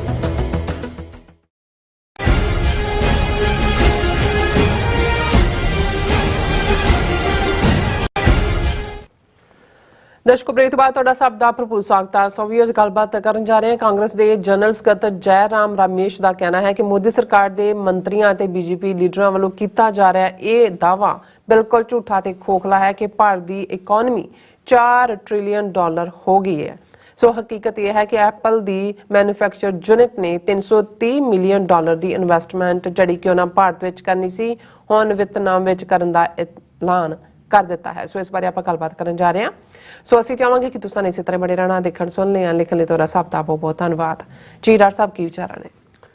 ਦੇਖੋ, ਹਿੰਦੂਤਵਾ ਦੀਆਂ ਜਿਹੜੀਆਂ ਖੂਬੀਆਂ ਨੇ ਉਹਨਾਂ 'ਚੋਂ ਇੱਕ ਖੂਬੀ ਇਹ ਹੈ ਕਿ ਉਹ ਝੂਠ ਇੰਨਾ ਵੱਡਾ ਬੋਲਦੇ ਨੇ ਕਿ ਜਿਹੜਾ ਸ਼ੱਕ ਕਰਨ ਵਾਲਾ ਵੀ ਹੈ ਉਹ ਵੀ ਕਈ ਵਾਰ ਇੱਕ ਵਾਰੀ ਸੋਚੀ ਪੈ ਜਾਂਦਾ ਕਿ ਵੀ ਇੰਨਾ ਵੱਡਾ ਝੂਠ ਨਹੀਂ ਹੋ ਸਕਦਾ, ਔਰ ਫਿਰ ਉਹਨੂੰ ਰਿਪੀਟ ਵੀ ਕਰਦੇ ਨੇ। ਫਿਰ ਹਰ ਲੈਵਲ ਦੇ ਉੱਤੇ, ਵੱਡੇ ਛੋਟੇ, ਹਰ ਸਟੇਜ, ਹਰ ਪਲੇਟਫਾਰਮ ਤੋਂ ਕਿ ਤੁਹਾਨੂੰ ਚਾਰ ਚਫੇਰੇ ਜਿਵੇਂ ਉਹ ਕੰਨ ਫਾੜਨ ਵਾਲਾ ਉਹੀ ਲਫ਼ਜ਼ ਬਾਰ-ਬਾਰ ਮਿਲਦਾ ਹੈ, ਔਰ ਕਿਤੇ ਨਾ ਕਿਤੇ ਤੁਹਾਡੀ ਪ੍ਰੋਗਰਾਮਿੰਗ ਵੀ ਫਿਰ ਉਸ ਕਿਸਮ ਦੀ ਹੋ ਜਾਂਦੀ ਹੈ। ਜਿਨ੍ਹਾਂ ਨੂੰ ਅਟਲ ਬਿਹਾਰੀ ਵਾਜਪਾਈ ਦਾ 5 ਸਾਲ ਦਾ ਪੀਰੀਅਡ ਯਾਦ ਹੈ, ਜਿਹੜਾ 1998-99 ਤੋਂ 1999 ਤੋਂ 2004 ਤੱਕ ਰਿਹਾ, ਕਿਉਂਕਿ ਉਸ ਤੋਂ ਪਹਿਲਾਂ ਇੱਕ ਵਾਰੀ ਉਹ 13 ਦਿਨ ਲਈ ਪ੍ਰਾਈਮ ਮਿਨਿਸਟਰ ਬਣਿਆ, ਇੱਕ ਵਾਰੀ 13 ਮਹੀਨੇ ਲਈ। ਲੇਕਿਨ ਜਿਹੜੀਆਂ ਠੋਸ ਨੀਤੀਆਂ ਹਿੰਦੂਤਵੀਆਂ ਦੀਆਂ ਪਹਿਲੀਆਂ ਲਾਗੂ ਕਰਨ ਦਾ ਕੰਮ ਸ਼ੁਰੂ ਕੀਤਾ, ਉਦੋਂ ਹਾਲਾਂਕਿ ਬੀਜੇਪੀ ਕੋਲ ਐਬਸੋਲੂਟ ਮੈਜੋਰਿਟੀ ਨਹੀਂ ਸੀ, ਕੋਲੀਸ਼ਨ ਗਵਰਨਮੈਂਟ ਸੀ। ਔਰ ਉਦੋਂ ਜਦੋਂ ਕਿ 2004 ਦੀਆਂ ਚੋਣਾਂ ਤੋਂ ਠੀਕ ਪਹਿਲਾਂ ਸ਼ਾਈਨਿੰਗ ਇੰਡੀਆ, ਉਹਨਾਂ ਨੇ ਵੱਡੀਆਂ ਵੱਡੀਆਂ ਐਡਵਰਟਾਈਜ਼ਮੈਂਟ ਕੰਪਨੀਆਂ ਹਾਇਰ ਕੀਤੀਆਂ ਪਬਲਿਸਿਟੀ ਦੇ ਲਈ। ਔਰ ਜਿਹੜਾ ਇੱਕ ਅੱਜ ਵੀ ਤੁਸੀਂ ਉਸ ਪੀਰੀਅਡ ਦਾ, ਹੁਣ ਤਾਂ ਸਾਰਾ ਕੁਝ ਡਿਜੀਟਲਾਈਜ਼ ਹੈ, ਕੱਢ ਕੇ ਦੇਖ ਲਓ, ਉਹਨਾਂ ਦਾ ਦਾਅਵਾ ਇਹ ਸੀ ਕਿ ਜੀ ਅਸੀਂ ਇੰਡੀਆ ਸ਼ਾਈਨ ਕਰ ਰਿਹਾ ਬੀਜੇਪੀ ਦੇ ਥੱਲੇ, ਜਿਹੜਾ ਵਾਜਪਾਈ ਦੇ ਥੱਲੇ। 2025 ਤੱਕ ਅਸੀਂ ਚੀਨ ਨੂੰ ਪਛਾੜ ਦਿਆਂਗੇ, ਚੀਨ ਦੀ ਇਕਨੋਮੀ ਨੂੰ ਪਿੱਛੇ ਛੱਡ ਦਿਆਂਗੇ, ਔਰ 2050 ਤੱਕ ਅਸੀਂ ਅਮਰੀਕਾ ਨੂੰ ਪਿੱਛੇ ਛੱਡ ਦਿਆਂਗੇ। ਇਹ ਪਬਲਿਕਲੀ ਇਸ ਦੇ ਉੱਤੇ ਉਹਨਾਂ ਨੇ ਕੈਂਪੇਨ ਸ਼ਾਈਨਿੰਗ ਇੰਡੀਆ ਔਰ ਫਲਾਣਾ, ਇਹ ਉਹਨਾਂ ਦਾ ਨਾਰਾ ਹੀ ਸੀ ਕਿ ਇੰਡੀਆ ਹੁਣ ਨਿਕਲ ਗਿਆ ਉਸ ਗੁਲਾਮੀ ਚੋਂ ਔਰ ਸ਼ਾਈਨਿੰਗ ਕਰ ਰਿਹਾ। ਜੀ ਹੁਣ ਅਸੀਂ 2023 ਦੇ ਵਿੱਚ ਗੱਲ ਕਰ ਰਹੇ ਹਾਂ। ਬਿਲਕੁਲ 2024 ਚ ਪਾਰਲੀਮੈਂਟ ਦੀਆਂ ਚੋਣਾਂ ਹੋਣੀਆਂ ਨੇ। ਆਲਰੇਡੀ 2025 ਜਿਹੜਾ ਚੀਨ ਨੂੰ ਪਿੱਛੇ ਛੱਡਣ ਦਾ ਸੀ। ਹੁਣ ਜੇ ਤੁਸੀਂ ਦੁਨੀਆ ਦੇ ਵਿੱਚ ਇਹਦੇ ਬਾਵਜੂਦ ਕੋਵਿਡ-19 ਦੇ ਚੱਲਦੇ ਆ ਬਹੁਤ ਸਾਰੀਆਂ ਇਕਨੋਮੀਜ਼ ਸਫਰ ਕੀਤੀਆਂ, ਲੋਕ ਵੀ ਮਰੇ। ਵਰਲਡ ਹੈਲਥ ਆਰਗੇਨਾਈਜੇਸ਼ਨ ਦੀ ਫਿਗਰ ਦੇ ਮੁਤਾਬਕ ਜਿਹੜਾ ਹੈ ਉਹ 150 ਮਿਲੀਅਨ ਲੋਕ, 15 ਕਰੋੜ ਲੋਕ ਜਿਹੜੇ ਨੇ ਉਹ ਮਰਦੇ ਨੇ। 15 ਮਿਲੀਅਨ 150 ਨਹੀਂ, 15 ਮਿਲੀਅਨ, 1.5 ਕਰੋੜ। ਔਰ ਉਹਨਾਂ ਚੋਂ 43 ਲੱਖ 4.3 ਮਿਲੀਅਨ ਕੱਲੇ ਇੰਡੀਆ 'ਚ ਮਰਦੇ ਨੇ। ਸੋ ਆਲਮੋਸਟ ਮਰਨ ਵਾਲਾ ਹਰ ਤੀਸਰਾ ਬੰਦਾ ਜਿਹੜਾ ਉਹ ਭਾਰਤੀ ਹੈ। ਲੇਕਿਨ ਤੁਸੀਂ ਉਹਨਾਂ ਦੀ ਪ੍ਰੋਪੇਗੈਂਡਾ ਮਿਲ ਜਿਹੜੀ ਚੱਲਦੀ ਹੈ ਡੇ ਐਂਡ ਨਾਈਟ, ਉਹਦੇ ਥੱਲੇ ਕਿ ਜੀ ਅਸੀਂ ਤਾਂ ਦੁਨੀਆ ਨੂੰ ਵੈਕਸੀਨ ਦਿੱਤੀ, ਅਸੀਂ ਆਦਿੱਤਿਆਨਾਥ ਯੋਗੀ ਨੇ ਜੋ ਕਮਾਲ ਦਾ ਕੰਮ ਕੀਤਾ, ਫਲਾਣਾ। ਉਹ ਰਾਮਦੇਵ ਉਹਨਾਂ ਦਾ ਉਹ ਦਵਾਈਆਂ ਅਜੇ ਵੀ ਵੇਚੀ ਜਾਂਦਾ, ਜਿਹਨੇ ਕਿਹਾ ਜੀ ਕੋਵਿਡ-19 ਵੈਕਸੀਨ ਬਹੁਤ ਖਤਰਨਾਕ ਹੈ, ਆਹ ਦਵਾਈਆਂ ਖਾਓ ਠੀਕ ਹੋ ਜਾਏਗਾ ਸਭ। ਉਹਦੇ ਥੱਲੇ 43 ਲੱਖ ਲੋਕ ਮਰਵਾ ਲਏ। ਕੋਈ ਅਕਾਊਂਟੇਬਿਲਟੀ ਨਹੀਂ ਕਿ ਭਾਈ ਤੁਸੀਂ ਇੰਨਾ ਵੱਡਾ, ਹਰ ਤੀਸਰਾ ਬੰਦਾ ਦੁਨੀਆ 'ਚ ਮਰਨ ਵਾਲਾ ਜਿਹੜਾ ਉਹ ਭਾਰਤੀ ਹੈ। ਹੁਣ ਇਕਨੋਮੀ ਦਾ ਦੇਖ ਲਓ, ਅਮਰੀਕਾ ਦੀ ਜਿਹੜੀ ਕੁੱਲ GDP ਇਕਨੋਮੀ ਦੇ ਹਿਸਾਬ ਨਾਲ ਗ੍ਰੋਸ ਡੋਮੈਸਟਿਕ ਪ੍ਰੋਡਕਟ ਹੁੰਦੀ ਹੈ, ਜਦੋਂ ਕੈਲਕੂਲੇਟ ਕੀਤੀ ਜਾਂਦੀ ਹੈ, ਅਮਰੀਕਾ ਦੀ ਇਕਨੋਮੀ 24 ਜਾਂ 25 ਟ੍ਰਿਲੀਅਨ ਡਾਲਰ ਦੇ ਨੇੜੇ ਤੇੜੇ ਹੈ। ਚੀਨ ਦੀ ਇਕਨੋਮੀ ਆਲਰੇਡੀ 19 ਤੋਂ 20 ਟ੍ਰਿਲੀਅਨ ਡਾਲਰ ਹੈ। ਔਰ ਭਾਰਤ ਦੀ ਇਕਨੋਮੀ ਅਜੇ 3 ਟ੍ਰਿਲੀਅਨ ਦੇ ਮਾਰਕ ਤੱਕ ਨਹੀਂ ਪਹੁੰਚੀ, 2.5 ਪੌਣੇ 3 ਦੇ ਆਲੇ ਦੁਆਲੇ ਘੁੰਮ ਰਹੀ ਹੈ। ਹੁਣ ਕਿਸੇ ਨੇ ਪੁੱਛਿਆ ਵੀ ਸ਼ਾਈਨਿੰਗ ਇੰਡੀਆ ਤੁਹਾਡਾ ਬੀਜੇਪੀ ਕੈਂਪੇਨ, ਤੁਸੀਂ ਤਾਂ 2025 ਤੱਕ ਚੀਨ ਨੂੰ ਪਛਾੜ ਦੇਣਾ ਸੀ। ਚੀਨ 19-20 ਟ੍ਰਿਲੀਅਨ ਡਾਲਰ ਦੀ ਇਕਨੋਮੀ, ਤੁਸੀਂ 2.5 ਪੌਣੇ 3 ਟ੍ਰਿਲੀਅਨ ਡਾਲਰ ਦੇ ਦੁਆਲੇ ਘੁੰਮ ਰਹੇ ਹੋ। ਲੇਕਿਨ ਹੁਣ ਕਿਉਂਕਿ ਅੱਗੋਂ ਸੌਦਾ ਵੇਚਣਾ ਹੈ, ਅਫਸੋਸ ਇਹਨਾਂ ਵਿਚਾਰਿਆਂ ਨੂੰ, ਇਹਨਾਂ ਦੇ ਤਾਂ ਟਰਾਲੀਆਂ ਦੀਆਂ ਟਰਾਲੀਆਂ, ਟਰੱਕਾਂ ਦੇ ਟਰੱਕ ਫੁੱਲਾਂ ਦੇ ਭਰੇ ਰਹਿ ਗਏ, ਜਿਹੜੇ ਉਹਨਾਂ ਨੇ ਮੋਦੀ ਨੂੰ ਵਿਸ਼ਨੂੰ ਦਾ ਅਵਤਾਰ ਬਣਾ ਕੇ ਕ੍ਰਿਕਟ ਸਟੇਡੀਅਮ ਚੋਂ ਕੱਢਣਾ ਸੀ ਗੁਜਰਾਤ 'ਚ। 11 ਦੇਵਤੇ ਜਿਹੜੇ ਨੇ ਉਹ ਕ੍ਰਿਕਟ, ਉਹਦੇ ਆਲੇ ਦੁਆਲੇ ਜਿਹੜੇ ਨੇ ਉਹਨਾਂ ਨੇ ਅੱਗੋਂ ਜਾਣਾ ਸੀ। ਔਰ ਹੁਣ ਤਾਂ ਉਹਨਾਂ ਨੇ ਇਹ ਜ਼ਰੂਰ ਬੈਕਡ੍ਰੌਪ 'ਚ ਰੱਖ ਲਿਆ ਕਿ ਵੀ ਮੋਦੀ ਜਿਹੜਾ ਹੈ, ਜਿਹੜੇ ਅੰਦਰ ਪਲੇਅਰ ਜਿਹਨੂੰ ਡਰੈਸਿੰਗ ਰੂਮ ਕਹਿੰਦੇ ਨੇ, ਉਹਨਾਂ 'ਚ ਜਾ ਕੇ ਉਹਨਾਂ ਨੂੰ ਗਾਰਡ ਨਾਲ ਲਾ ਰਿਹਾ, ਪਿਆਰ ਦੇ ਰਿਹਾ, ਰੋ ਰਹੇ ਨੇ। ਜਿਵੇਂ ਮੈਂ ਕਈ ਵਾਰੀ ਸੋਚਦਾ ਵੀ ਜਿਹੜੇ ਲੋਕ ਇਹਨੂੰ ਇੱਕ ਗ੍ਰੇਟ ਪਾਵਰ, ਸੁਪਰ ਪਾਵਰ ਫਲਾਣਾ, ਜਿਹੜਾ ਮੁਲਕ ਜਾਂ ਜਿਹੜੇ ਲੋਕ ਇੱਕ ਗਰਾਊਂਡ ਦੇ ਵਿੱਚ ਹਾਰ ਨੂੰ ਹੈਂਡਲ ਨਹੀਂ ਕਰ ਸਕਦੇ, ਤੁਸੀਂ ਅੰਦਾਜ਼ਾ ਲਾਓ ਕਿਸ ਲੈਵਲ ਦੀ ਟ੍ਰੋਲਿੰਗ, ਕਿਸ ਲੈਵਲ ਦੀ ਨਫ਼ਰਤ। ਔਰ 1,30,000 ਬੰਦੇ ਚੋਂ ਸਾਰੇ ਸਟੇਡੀਅਮ, ਜਦੋਂ ਮੋਦੀ ਨੇ ਟਰਾਫੀ ਆਸਟ੍ਰੇਲੀਆ ਟੀਮ ਨੂੰ ਦਿੱਤੀ, ਸਾਰਾ ਹਾਲ ਖਾਲੀ ਸੀ, ਕੋਈ ਉਹਨਾਂ ਲਈ ਤਾੜੀਆਂ ਮਾਰਨ ਵਾਲਾ ਨਹੀਂ। ਹੋਰ ਤਾਂ ਹੋਰ ਉਹਨਾਂ ਦੇ ਪਲੇਅਰ ਵੀ ਜਿਹੜੇ ਨੇ ਉਹ ਵੀ ਪਿੱਚ ਤੋਂ ਬਾਹਰ ਸੀ, ਉਹ ਵੀ ਹੱਥ ਬਣਾ ਕੇ ਨਿਕਲ ਗਏ।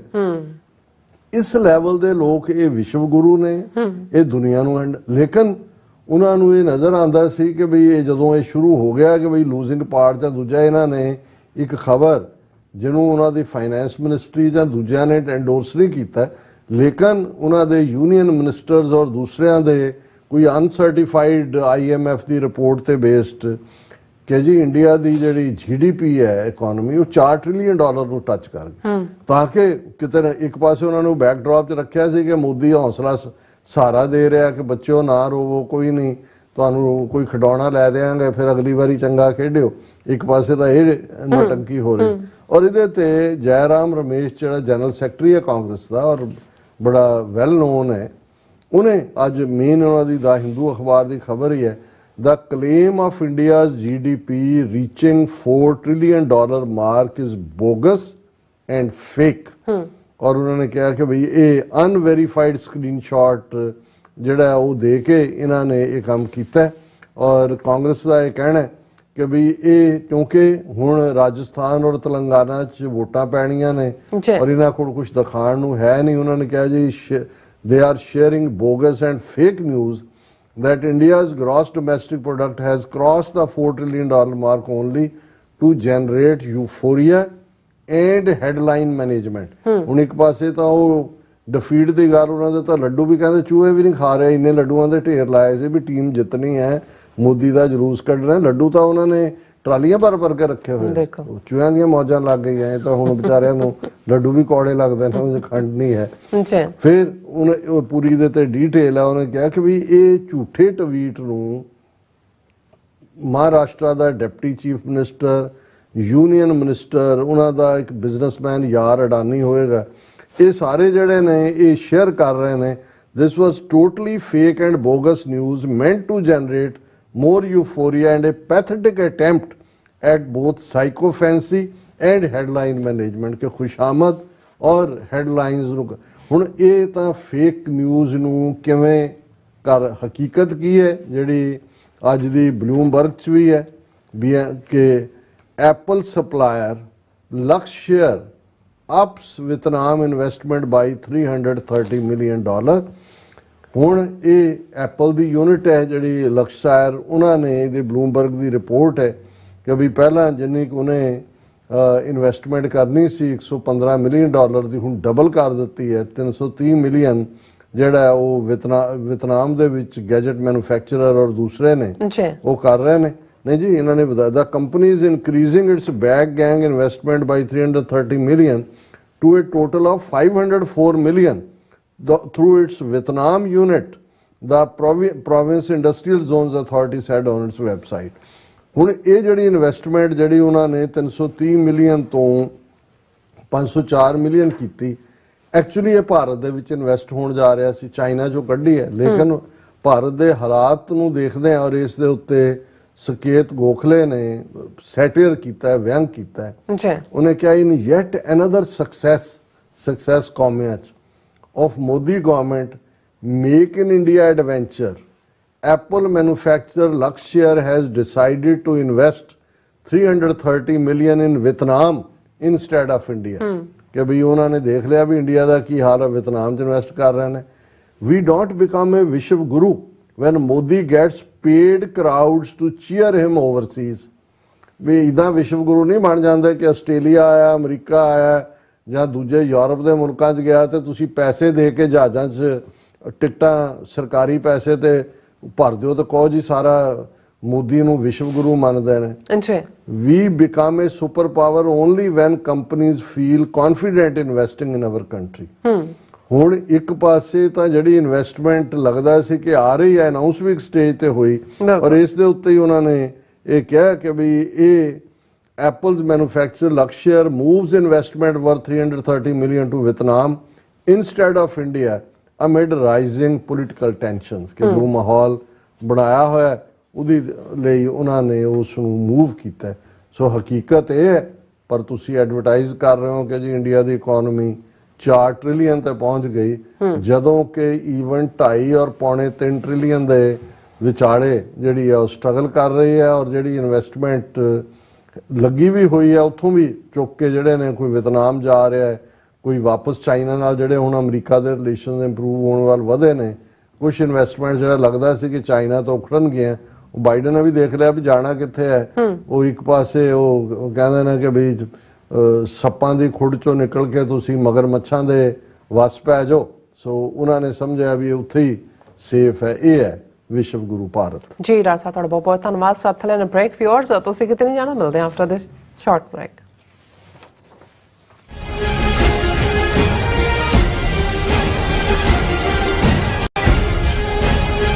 ਕੀ ਤੁਹਾਨੂੰ 30 40 ਜਾਂ 50 ਦਿਨ ਵੇਟ ਕਰਨੀ ਪੈ ਰਹੀ ਹੈ ਤੁਹਾਡੇ ਚੈੱਕ ਲਈ? ਫਿਰ ਬ੍ਰੋਕਰਾਂ ਪਿੱਛੇ ਭੱਜਦੇ ਫਿਰਦੇ ਹੋ ਪੈਸੇ ਲਈ, ਬਹੁਤ ਜ਼ਿਆਦਾ ਟਾਈਮ ਵੇਸਟ ਹੋ ਜਾਂਦਾ ਇੱਦਾਂ ਤਾਂ। ਜੇ ਤੁਸੀਂ ਅੱਜ ਹੀ ਪੈਸੇ ਲੈਣੇ ਤਾਂ ਬੌਬਟੇਲ ਨੂੰ ਕਾਲ ਕਰੋ। ਬੌਬਟੇਲ ਤੁਹਾਡੀਆਂ ਇਨਵੋਇਸਿਸ ਸੇਮ ਡੇ ਫੰਡ ਕਰ ਸਕਦੇ ਹਨ for a small fee, no contract, no reserve and no hidden fees। ਅੱਜ ਹੀ ਕਾਲ ਕਰੋ ਬੌਬਟੇਲ ਨੂੰ ਤੇ ਤੁਹਾਡਾ ਪਹਿਲਾ ਮਹੀਨਾ ਫ੍ਰੀ। 410 204 2084 ਅਗੇਨ 410 204 2084। ਜੋ ਵਾਪਰਦਾ ਹੈ ਉਹ ਦਿਸਦਾ ਹੈ, ਉਸ ਦੇ ਪਿੱਛੇ ਬੜਾ ਕੁਝ ਅਣਦਿਸਿਆ ਰਹਿੰਦਾ ਹੈ। ਉਸ ਸੱਚ ਨੂੰ ਉਜਾਗਰ ਕਰਨ ਲਈ ਮੈਂ ਸੁਖਵਿੰਦਰ ਸਿੰਘ ਆ ਰਿਹਾ ਖਾਸ ਪ੍ਰੋਗਰਾਮ ਦਾ ਫਾਲਟ ਲਾਈਨਸ ਲੈ ਕੇ TV 84 ਤੇ ਸੋਮਵਾਰ ਤੋਂ ਸ਼ੁੱਕਰਵਾਰ ਰਾਤ 9:30 ਵਜੇ।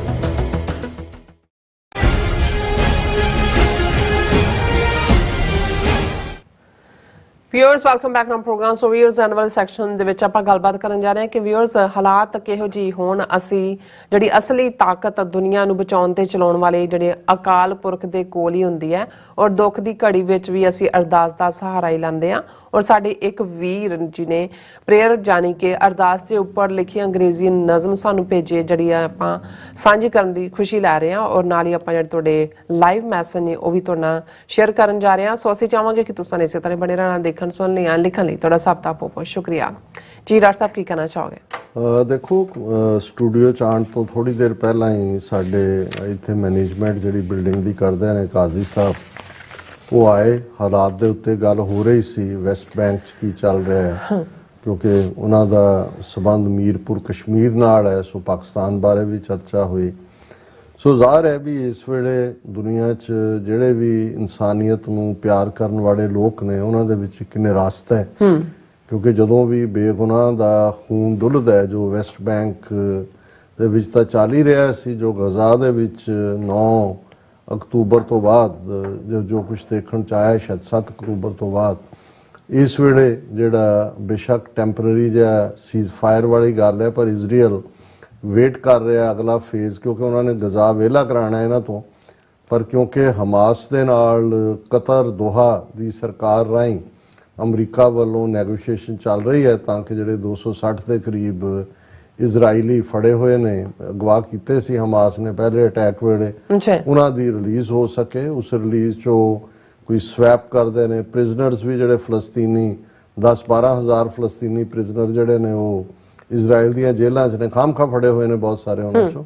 ਕੋਈ ਉਹਨਾਂ ਦੇ ਜਿਹੜਾ ਹੈ ਉਹ ਅਦਲਾ ਬਦਲੀ ਹੋਏਗੀ। ਲੇਕਿਨ ਵਾਂਸ ਇਹ ਟਾਸਕ ਪੂਰੀ ਹੁੰਦੀ ਹੈ ਤੇ ਅਗੇਨ ਇਜ਼ਰਾਈਲ ਦਾ ਕੰਮ ਸ਼ੁਰੂ ਹੋਏਗਾ। ਔਰ ਆਲਰੇਡੀ ਜੋ ਰਫ ਫਿਗਰਸ ਨੇ 12,000 ਤੋਂ ਜ਼ਿਆਦਾ ਬੇਗੁਨਾਹ, ਜਿਨ੍ਹਾਂ 'ਚ 2/3 ਔਰਤਾਂ ਔਰ ਬੱਚੇ ਨੇ ਮਾਰੇ ਗਏ ਨੇ, 20,000 ਤੋਂ ਜ਼ਿਆਦਾ ਜ਼ਖਮੀ, ਕਿਸੇ ਦੀ ਲੱਤ ਉੱਡ ਗਈ, ਕਿਸੇ ਦੀ ਬਾਂਹ ਉੱਡ ਗਈ।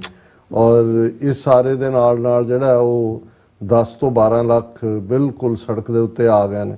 ਹੁਣ ਇੱਕ ਪਾਸੇ ਇਹ ਸਟੇਟ ਆਫ ਅਫੇਅਰਸ ਹੈ, ਇਸੇ ਤਰ੍ਹਾਂ ਈਵਨ ਪਾਕਿਸਤਾਨ ਦੇ ਹਵਾਲੇ ਨਾਲ ਹੀ ਉਹਨਾਂ ਵੱਲੋਂ ਵੀ ਅਫਸੋਸ ਦਾ ਇਜ਼ਹਾਰ ਕੀਤਾ ਜਾ ਰਿਹਾ ਸੀ ਕਿ ਭਾਈ ਜੋ ਅੰਦਰੂਨੀ ਹਾਲਾਤ ਨੇ ਜਾਂ ਜਿਸ ਕਿਸਮ ਦਾ ਬਹੁਤ ਸਾਰਾ ਸਾਡੇ ਵੀ ਕਈ ਵਿਊਅਰਸ ਇਹ ਸਮਝਦੇ ਨੇ ਕਿ ਭਾਈ ਜਿਸ ਉਤਸ਼ਾਹ ਨਾਲ ਅਸੀਂ ਕਦੇ ਉਹਨਾਂ ਸਾਰੇ ਇਸ਼ੂਜ਼ ਨੂੰ ਡਿਸਕਸ ਕਰਦੇ ਸੀ ਵੀ ਹੁਣ ਅਸੀਂ ਨਹੀਂ, ਤਾਂ ਮੇਰਾ ਕਹਿਣਾ ਹੁੰਦਾ ਹੈ ਕਿ ਵੀ ਝੂਠ ਜਿਹੜਾ ਉਹ ਸਾਨੂੰ ਗਵਾਰਾ ਨਹੀਂ ਹੈ, ਅਸੀਂ ਬੋਲਣਾ ਨਹੀਂ ਹੈ ਤੇ ਸੱਚ ਕੌੜਾ ਹੋਏਗਾ। ਸੋ ਅਸੀਂ ਬਹੁਤ ਵਾਰ ਜਿਹਨੂੰ ਤੁਸੀਂ ਮਿੱਤਰ ਕਹਿੰਦੇ ਹੋ, ਦੋਸਤ ਕਹਿੰਦੇ ਹੋ, ਉਹਨੂੰ ਤੁਸੀਂ ਐਂਬੈਰਸ ਨਹੀਂ ਕਰਦੇ। ਉਹ ਜੇ ਕਿਸੇ ਮੰਦਹਾਲੀ ਦੀ ਹਾਲਤ ਵੀ ਚਲਾ ਜਾਏ ਤੇ ਬਿਹਤਰ ਇਹੀ ਹੁੰਦਾ ਹੈ ਕਿ ਭਾਈ ਜਿੱਥੇ ਬੋਲਣ ਹਾਰੀ ਹੈ ਤਿੱਥੇ ਚੰਗੀ ਚੁੱਪ, ਕਿ ਜਿੱਥੇ ਤੁਹਾਡਾ ਬੋਲਣਾ ਕੋਈ ਕਾਰਗਰ ਨਾ ਹੁੰਦਾ ਹੋਵੇ ਜਾਂ ਕੋਈ ਮਦਦ ਨਾ ਕਰ ਸਕੇ ਤੇ ਅਸੀਂ ਉਸ ਹਾਲਤ ਦੇ ਵਿੱਚ ਹੋਰ ਨੈਗੇਟਿਵਿਟੀ ਨਹੀਂ ਕਰਨਾ ਚਾਹੁੰਦੇ। ਤੇ ਫਿਰ ਅਲਟੀਮੇਟਲੀ ਜਿਹੜੀ ਗੁਫ਼ਤਗੂ ਕਾਜ਼ੀ ਸਾਹਿਬ ਨਾਲ ਹੋ ਰਹੀ ਸੀ, ਮੈਂ ਕਿਹਾ ਕਿ ਭਾਈ ਇਹਨਾਂ ਹਾਲਾਤਾਂ 'ਚ ਜਦੋਂ ਤੁਸੀਂ ਚਾਰ ਚਫੇਰੇ ਇੱਕ ਨਿਰਾਸ਼ਾ ਦਾ ਆਲਮ ਹੋਏ ਵੀ ਅਸੀਂ ਇਮਾਨ ਵਾਲੇ ਲੋਕ ਹੈ, ਜਿਹੜੀ ਨਾ ਉਮੀਦੀ, ਤਾਂ ਇਹ ਸਾਡਾ ਹਿੱਸਾ ਨਹੀਂ ਹੈ ਫੇਥ ਦਾ। ਚੜ੍ਹਦੀ ਕਲਾ ਸਾਡਾ ਫੇਥ ਹੈ, ਲੇਕਿਨ ਐਸੇ ਮੌਕਿਆਂ ਦੇ ਉੱਤੇ ਅਰਦਾਸ, ਪ੍ਰੇਅਰ, ਦੁਆ ਜਿਹੜੀ ਹੈ ਇਹ ਹੁੰਦੀ ਹੈ, ਉਹ ਸ਼ਾਇਦ ਰੱਬ ਤੱਕ ਵੀ ਪਹੁੰਚਦੀ ਹੈ ਜੇ ਦੁਆ ਜੋ ਦਿਲ ਸੇ ਹੋਤੀ ਹੈ ਨਾ। ਉਹ ਇੱਕ ਬੜਾ ਪੁਰਾਣਾ ਹੈ ਤਾਂ ਕਿਸੇ ਪਿਟਿਆ ਸ਼ੇਰ ਹੈ ਕਿ ਵੀ खुदा कबूल करता है दुआ जो दिल से होती है, मगर मुश्किल तो ये है कि ये बड़ी मुश्किल से होती है ਬਿਲਕੁਲ ਕਿ ਤੁਹਾਡੇ ਅੰਦਰੋਂ ਕੋਈ ਗੱਲ ਨਿਕਲੇ।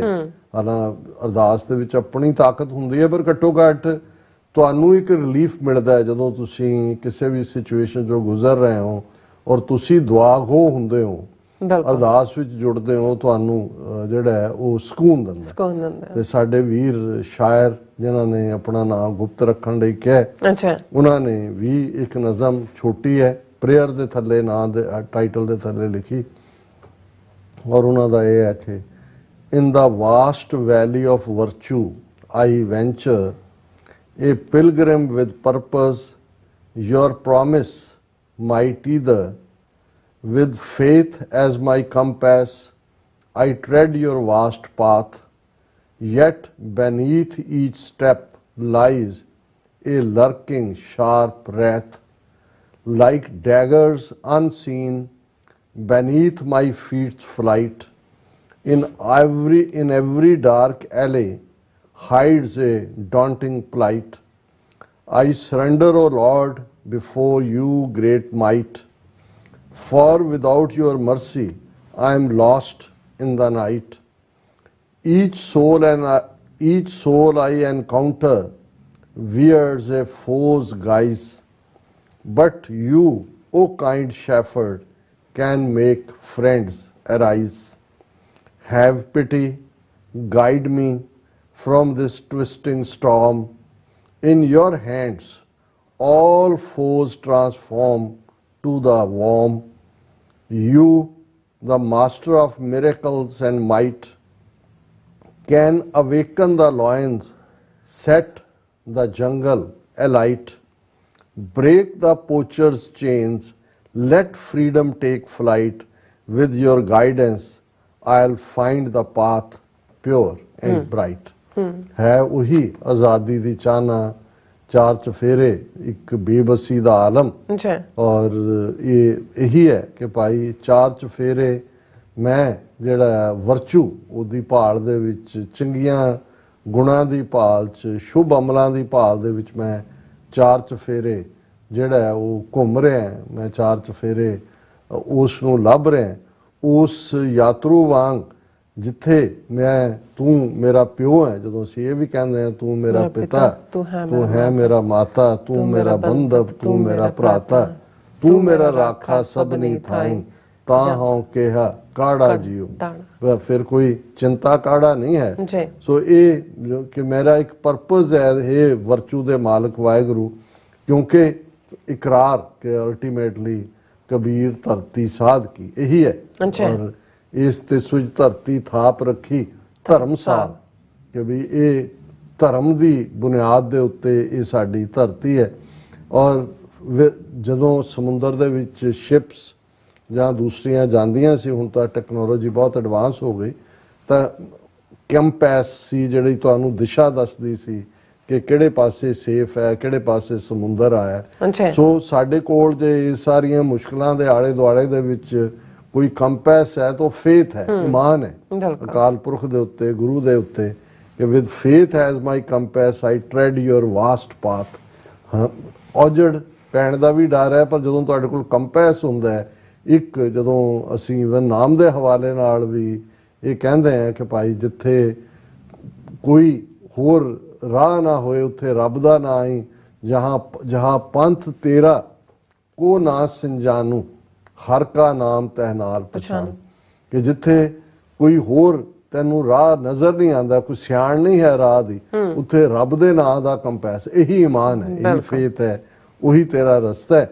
ਔਰ ਹਰ ਕਦਮ ਦੇ ਥੱਲੇ ਇੱਕ ਬੜਾ ਸ਼ਾਰਪ ਰਹਿਤ ਹੈ, ਕਿ ਮਤਲਬ ਜਿਹਨੂੰ ਜਦੋਂ ਮੈਂ ਇਹ ਪੜ੍ਹ ਰਿਹਾ ਸੀ ਕਿ yet beneath each step lies a lurking sharp wrath, like daggers unseen beneath my feet's fight। ਹੁਣ ਇਹ ਉਵੇਂ ਹੀ ਹੈ ਜਿਹਨੂੰ ਹਰਿੰਦਰ ਸਿੰਘ ਮਹਿਬੂਬ ਨੇ ਕਿਹਾ ਸੀ ਕਿ ਭਾਈ ਚਾਰ ਚਫੇਰੇ ਜਿਹੜਾ ਹੈ ਉਹ ਧਰਤੀ ਜਿਹੜੀ ਹੈ ਉਹ ਵਿਛੈਲੀ ਗਰਕ ਰਹੀ, ਜਿਵੇਂ ਤੁਹਾਡੇ ਪੈਰ ਉਸ ਧਰਤੀ ਦੇ ਉੱਤੇ ਨੇ ਜਿੱਥੇ ਕਿ ਇੱਕ ਜ਼ਹਿਰੀਲੀ ਮਿੱਟੀ ਹੈ ਜਿਹੜੀ ਉਸ ਨੂੰ ਗਰਕਾ ਰਹੀ ਹੈ। ਔਰ ਇਹ ਸਾਰੇ ਨੂੰ ਹੀ ਉਹਨਾਂ ਨੇ ਕਿਹਾ ਕਿ ਭਾਈ ਜਿਹੜਾ ਹੈ ਉਹ ਲਾਈਕ ਡੈਗਰਸ ਅਨਸੀਨ ਬੈਨੀਥ ਮਾਈ ਫੀਟਸ ਫਲਾਈਟ, ਪੈਰਾਂ ਦੇ ਥੱਲੇ ਹਰ ਹਨੇਰੇ ਖੂੰਜੇ ਦੇ ਵਿੱਚ ਜਿਹੜੀ ਇੱਕ ਬੇਬਸੀ ਦਾ ਆਲਮ ਹੈ, ਪਰ ਹੇ ਵਾਹਿਗੁਰੂ ਮੈਂ ਤੇਰੇ ਅੱਗੇ ਹੀ ਆਪਣਾ ਆਪਾ ਧਰਦਾ, ਤੇਰੇ ਮਾਈਟ ਦੇ ਅੱਗੇ, ਤੇਰੀ ਤਾਕਤ ਦੇ ਅੱਗੇ। ਜ਼ਮੀਨ ਦੇ ਥੱਲੇ ਵੀ ਖਾਕ ਵਿਸ਼ੈਲੀ ਕਰਕੇ, ਜਿਹਨੂੰ ਉਹਨਾਂ ਨੇ ਮਹਿਬੂਬ ਨੇ ਕਿਹਾ ਕਿ ਮੂੰਹ ਜ਼ੋਰ ਸਮਾ ਨਾ ਕੌਮੇ, ਮੇਟ ਸਕੇਗਾ ਤੈਨੂੰ ਆਪਣੀ ਪੱਤ ਪਛਾਣ ਲਵੇਂ, ਜੇ ਲੜ ਮਾਹੀ ਦਾ ਫੜ ਕੇ। ਸੋ ਇਹੀ I surrender O lord before your great might, for without your mercy I am lost in the night. Dagger ਵੀ ਨੇ, ਹਨੇਰਾ ਵੀ ਹੈ, ਖੜਪੇ ਵੀ ਨੇ, ਠੂਏ ਵੀ ਨੇ, ਇਹ ਸਾਰਿਆਂ ਦੇ ਚੱਲਦੇ ਆ ਮੈਂ ਇਹ ਵਾਹਿਗੁਰੂ ਤੂੰ ਹੀ ਮੇਰਾ ਸਹਾਰਾ, ਮੈਂ ਤਾਂ ਗਵਾਚਿਆ ਹੋਇਆ। ਔਰ ਇਸ ਵੇਲੇ ਜੋ ਵੀ ਨਜ਼ਰ ਆ ਰਿਹਾ ਉਹ ਤਾਂ ਇਵੇਂ ਹੀ ਲੱਗਦਾ ਹੈ ਕਿ ਵੀ ਇਹ ਦੁਸ਼ਮਣ ਬਣ ਗਿਆ, ਚਾਰ ਚੁਫੇਰਾ ਦੁਸ਼ਮਣ ਹੈ। ਜਿੱਧਰ ਤੁਸੀਂ ਦੇਖਦੇ ਹੋ ਚਾਰ ਚੁਫੇਰੇ ਦੁਸ਼ਮਣੀ ਦਾ ਆਲਮ ਹੈ। ਔਰ ਇਹ ਸਾਰੇ ਦੇ ਚੱਲਦੇ ਆ but you O kind shepherd can make friends arise. ਹੁਣ ਇਹ ਕ੍ਰਿਸਚੀਅਨਿਟੀ ਹੋਏ ਜਾਂ ਇਸਲਾਮ 'ਚ ਵੀ ਸ਼ੈਫਰਡ ਆਜੜੀ, ਜਿਹੜਾ ਭੇਡਾਂ ਨੂੰ ਜੀਸਸ ਦੀ ਸ਼ੈਫਰਡ, ਕਈ ਵਾਰੀ ਤੁਸੀਂ ਕਾਰਾਂ ਦੇ ਪਿੱਛੇ ਨੇਮ ਦੇਖੋਗੇ ਪਲੇਟਸ, ਕਿ ਵੀ ਉਹ ਤੁਹਾਨੂੰ ਜਿਵੇਂ ਇੱਕ ਰੱਬ ਦਾ ਜਿਹੜਾ ਨਬੀ ਹੈ ਜਾਂ ਜਿਹੜਾ ਰਹਿਨੁਮਾ ਹੈ, ਜਿਹੜਾ ਉਹ ਤੁਹਾਨੂੰ ਜਿਵੇਂ ਇੱਕ ਆਜੜੀ ਸਾਰੀਆਂ ਭੇਡਾਂ ਨੂੰ ਇੱਕ ਤਰਤੀਬ 'ਚ ਰੱਖਦਾ, ਇਵੇਂ ਹੀ ਜਿਹੜਾ ਹੇ ਵਾਹਿਗੁਰੂ ਤੇਰੇ ਬਿਨਾਂ ਉਹ ਜਿਹੜਾ ਹੋਰ ਸਾਡਾ ਕੋਈ ਨਹੀਂ ਹੈ। ਜਿਹੜਾ ਇਸੇ ਤਰ੍ਹਾਂ ਦਇਆ ਕਰੋ, have pity guide me from this twisting storm, ਇਹ ਜਿਹੜਾ ਚੱਲ ਰਿਹਾ ਤੂਫਾਨ ਹੈ। In your hands all foes transform to the warm, ultimately ਜਿਹੜੇ ਦੁਸ਼ਮਣ ਵੀ ਨੇ ਉਹ ਤੇਰੇ ਹੀ ਕੀਤੇ ਹੋਏ ਨੇ, ਤੇ ਜੇ ਤੂੰ ਚਾਹੇ ਤੇ ਉਹਨਾਂ ਨੂੰ ਟਰਾਂਸਫਾਰਮ ਕਰ ਦੇ, ਉਹ ਦੁਸ਼ਮਣੀ ਤੋਂ ਸੱਜਣਤਾਈ ਵੱਲ ਆ ਜਾਣ। ਔਰ you the master of miracles and might, ਹੇ ਵਾਹਿਗੁਰੂ ਤੂੰ ਹੀ ਤਾਕਤਾਂ ਦੀ ਤਾਕਤ ਹੈ, ਕਰਾਮਾਤਾਂ ਦੀ ਵੱਡੀ ਕਰਾਮਾਤ ਤੂੰ ਆਪ ਹੈ। ਕੈਨ ਅਵੇਕਨ ਦਾ ਲਾਇਨ ਸੈਟ ਦਾ ਜੰਗਲ ਅਲਾਈਟ, ਕਿ ਜਿਹੜੇ ਸ਼ੇਰ ਈਵਨ ਸੁੱਤੇ ਹੋਏ ਨੇ ਉਹਨਾਂ ਨੂੰ ਵੀ ਤੂੰ ਹੀ ਜਗਾ ਸਕਦਾ ਹੈ। ਬ੍ਰੇਕ ਦਾ ਪੋਚਰ, ਸੇ ਪੋਚਰ ਹੁੰਦਾ ਸ਼ਿਕਾਰੀ, ਕਿ ਵੀ ਜਿਹੜਾ ਸ਼ਿਕਾਰੀ ਬੈਠਾ ਨਿਸ਼ਾਨਾ ਲਾ ਕੇ ਕਿ we lock stock and barrel destroys ਕਰਨਾ, ਉਹ ਉਹਦੀਆਂ ਜਿਹੜੀਆਂ ਕੜੀਆਂ ਨੇ, ਉਸ ਦੀਆਂ ਬੇੜੀਆਂ ਨੇ, ਉਹਨਾਂ ਨੂੰ ਤੂੰ ਹੀ ਕੱਟ ਸਕਦਾ ਤਾਂ ਕਿ ਆਜ਼ਾਦੀ ਦਾ ਅਸੀਂ ਰੰਗ ਮਾਣੀਏ।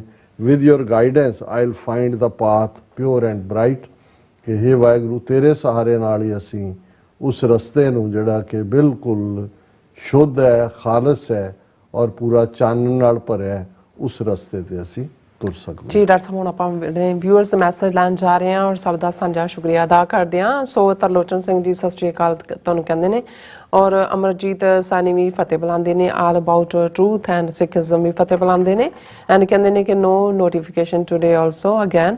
ਔਰ ਕਾਲੀ ਸਿੰਘ ਜੀ ਕਹਿੰਦੇ ਨੇ ਕਿ declaration on the rights of indigenous peoples illegally non-binding resolution passed by the United Nations in 2007 and resolutions ਨੂੰ ਕੌਣ ਪੁੱਛਦਾ ਹੈ?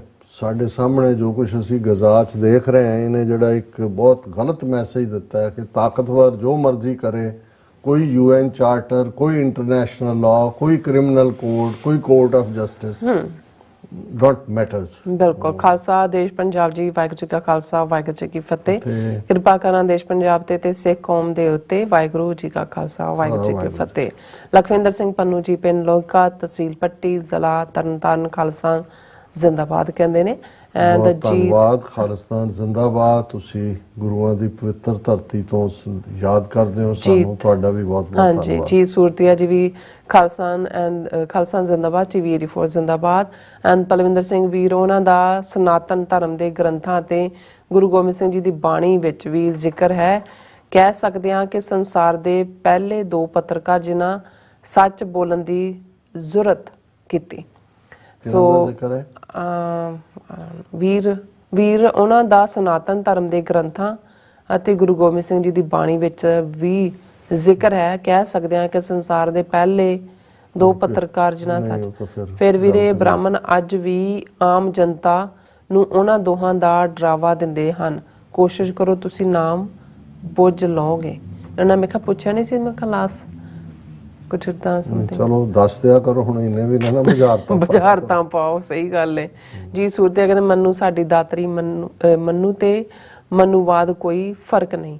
ਸੋ ਫਿਰ ਅਵਤਾਰ ਸਿੰਘ ਰਾਜ ਬਿਨਾ ਨਾ ਧਰਮ ਚਲੇ ਹੈ, ਧਰਮ ਬਿਨਾ ਸਭ ਦਲੇ ਮਲੇ ਹੈ। ਇੱਕੋ ਹਾਲ ਹੈ ਆਪਣਾ ਘਰ ਖਾਲਿਸਤਾਨ ਨਹੀਂ ਤਾਂ ਇਹਨਾਂ ਬਹੁਤ ਬੁਰਾ ਹਾਲ ਕਰਨਾ ਪੰਜਾਬ ਦਾ। ਫਿਰ ਇਸੇ ਤਰ੍ਹਾਂ ਬਸਰਾ 4759 ਫਤਿਹ ਬੁਲਾਉਂਦੇ ਨੇ। ਕੁਲਦੀਪ ਕੌਰ ਜੀ ਫਤਿਹ ਐਂਡ ਸ਼ਰਦਾ ਸਿੰਘ ਜੀ ਵੀ ਫਤਿਹ ਬੁਲਾਉਂਦੇ ਨੇ। ਨਿਹੰਗ ਸਿੰਘ ਜੀ ਕਹਿੰਦੇ ਨੇ ਕਿ ਚੰਦਰਾ ਹੀ ਤੇਰਾ ਇੰਡੀਆ ਨਹੀਂ ਕੈਨੇਡਾ ਏ, ਤੂੰ ਕੰਪਲੇਂਟ ਕਿਉਂ ਨਹੀਂ ਕੀਤੀ? ਤੇਰੇ ਕੋਲ ਕੋਈ ਰੈਕਡ? ਚੰਦਰਿਆ ਕਹਿਣਾ ਬਣਦਾ ਵੇ ਚੰਦਰਿਆ।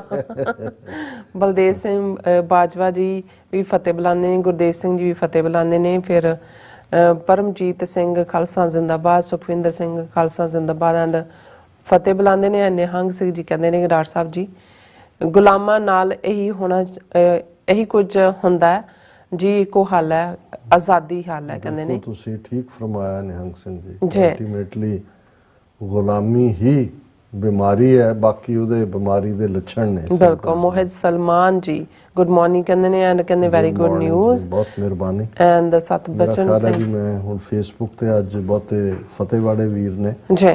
ਵੀਰ Jaspreet Singh salute to TV 84 ਬਹੁਤ ਸ਼ੁਕਰੀਆ। ਦਵਿੰਦਰ ਸੰਧੂ आज़ाद खालसा सिंह कहते हैं हिंदी के प्रेमियों खालिस्तान बनने जा रहा है, ठीक फरमाया। दीप सिंह कहते हैं आस्ट्रेलिया की जित ने ब्राह्मणवाद के मूँह उत्ते चपेट के नाल बैट भी मारिया, क्रिकेट का बैट ही वजया, बिल्कुल ठीक है। राजविंदर सिंह कहते हैं डॉक्टर साहब people like Chandra brings their filth from their filthy terrorist Indian state and want to spread that filth in these great countries. Well said sir. बिल्कुल तुसी ठीक फरमाया। सोहन सिंह माल, रिंकू चाल, राजविंदर सिंह, प्रभदयाल सिंह, आज़ाद खालसा, दीप सिंह, इन्हें सारिया ने फतेह बुलाई है। आज़ाद खालसा सिंह कहते हैं हुण घट पढ़ कथावाचकों नूं सुनना बंद कर दिता है ਤੇ ਅੰਤਰਰਾਸ਼ਟਰੀ ਮੁੱਦੇ ਸੁਣੀਦੇ ਨੇ। ਬਹੁਤ ਚੰਗੀ ਗੱਲ ਹੈ। ਜਿੱਦਨ ਸਿੱਖਾਂ ਦਾ ਵੱਡਾ ਤਬਕਾ ਖਾਸ ਤੌਰ ਤੇ ਸਾਡੀ ਅਗਲੀ ਜਨਰੇਸ਼ਨ ਇੰਟਰਨੈਸ਼ਨਲ ਜੋ ਚੱਲ ਰਿਹਾ ਹੈ ਉਹਦੀਆਂ ਨੁਆਂਸਿਸ ਨੂੰ ਸਮਝਣਗੇ ਤੇ ਫਿਰ ਸਾਡੀ ਮੰਜ਼ਿਲ ਹੋਰ ਵੀ ਕਰੀਬ ਹੋਏਗੀ। ਇਹ ਸੋਸ਼ਲ ਮੀਡੀਆ ਤੇ ਟਿਟ ਫॉर ਟੈਟ ਔਰ ਲਾਈਕਸ ਲੈਣ ਲਈ और गाली गलोच ਦੇ ਵਿੱਚ ਵਕਤ ਜ਼ਾਇਆ ਨਾ ਕਰੋ ਜੀ। ਡੀਪਲੀ ਸਮਝੋ ਕਿ ਆਲੇ ਦੁਆਲੇ ਦੁਨੀਆ 'ਚ ਚੱਲ ਕੀ ਰਿਹਾ ਜੀ। ਰਾਸਾ ਤੁਹਾਡਾ ਬਹੁਤ ਬਹੁਤ ਸ਼ੁਕਰੀਆ। ਸੋ ਇਸ ਤਰ੍ਹਾਂ ਆਪਣੇ ਵਿਊਅਰਸ ਕੋਲ ਨੇ ਇਜਾਜ਼ਤ। ਵਿਊਅਰਸ ਸਾਡੇ ਪ੍ਰੋਗਰਾਮ ਦਾ ਸਮਾਂ ਇੱਥੇ ਮੁੱਕਦਾ। ਤੁਸੀਂ ਆਪਣੀ ਰਾਏ ਤੇ ਸੁਝਾਅ ਸਾਨੂੰ ਭੇਜਣਾ ਭੁੱਲਣਾ ਸਾਡੇ ਇਸ ਪਤੇ ਤੇ SOS@tv84.tv ਤੇ ਅਸੀਂ ਆਪਣਾ ਪ੍ਰੋਗਰਾਮ ਲੈ ਕੇ ਫਿਰ ਦੁਬਾਰਾ ਤੁਹਾਡੇ ਸਾਹਮਣੇ ਹੋਵਾਂਗੇ। ਤਦ ਤੱਕ ਲਈ ਮੈਨੂੰ ਤੇ ਆਪਣਾ ਸੁਣਾ ਗਿਆ ਦੋ ਦੇਖਦੇ ਰਹੋ। TV84 ਬੁਲਾ ਦਿਓ ਫਤਿਹ। ਵਾਹਿਗੁਰੂ ਜੀ ਕਾ ਖਾਲਸਾ, ਵਾਹਿਗੁਰੂ ਜੀ ਕੀ ਫਤਿਹ। ਰੱਬ ਰਾਖਾ।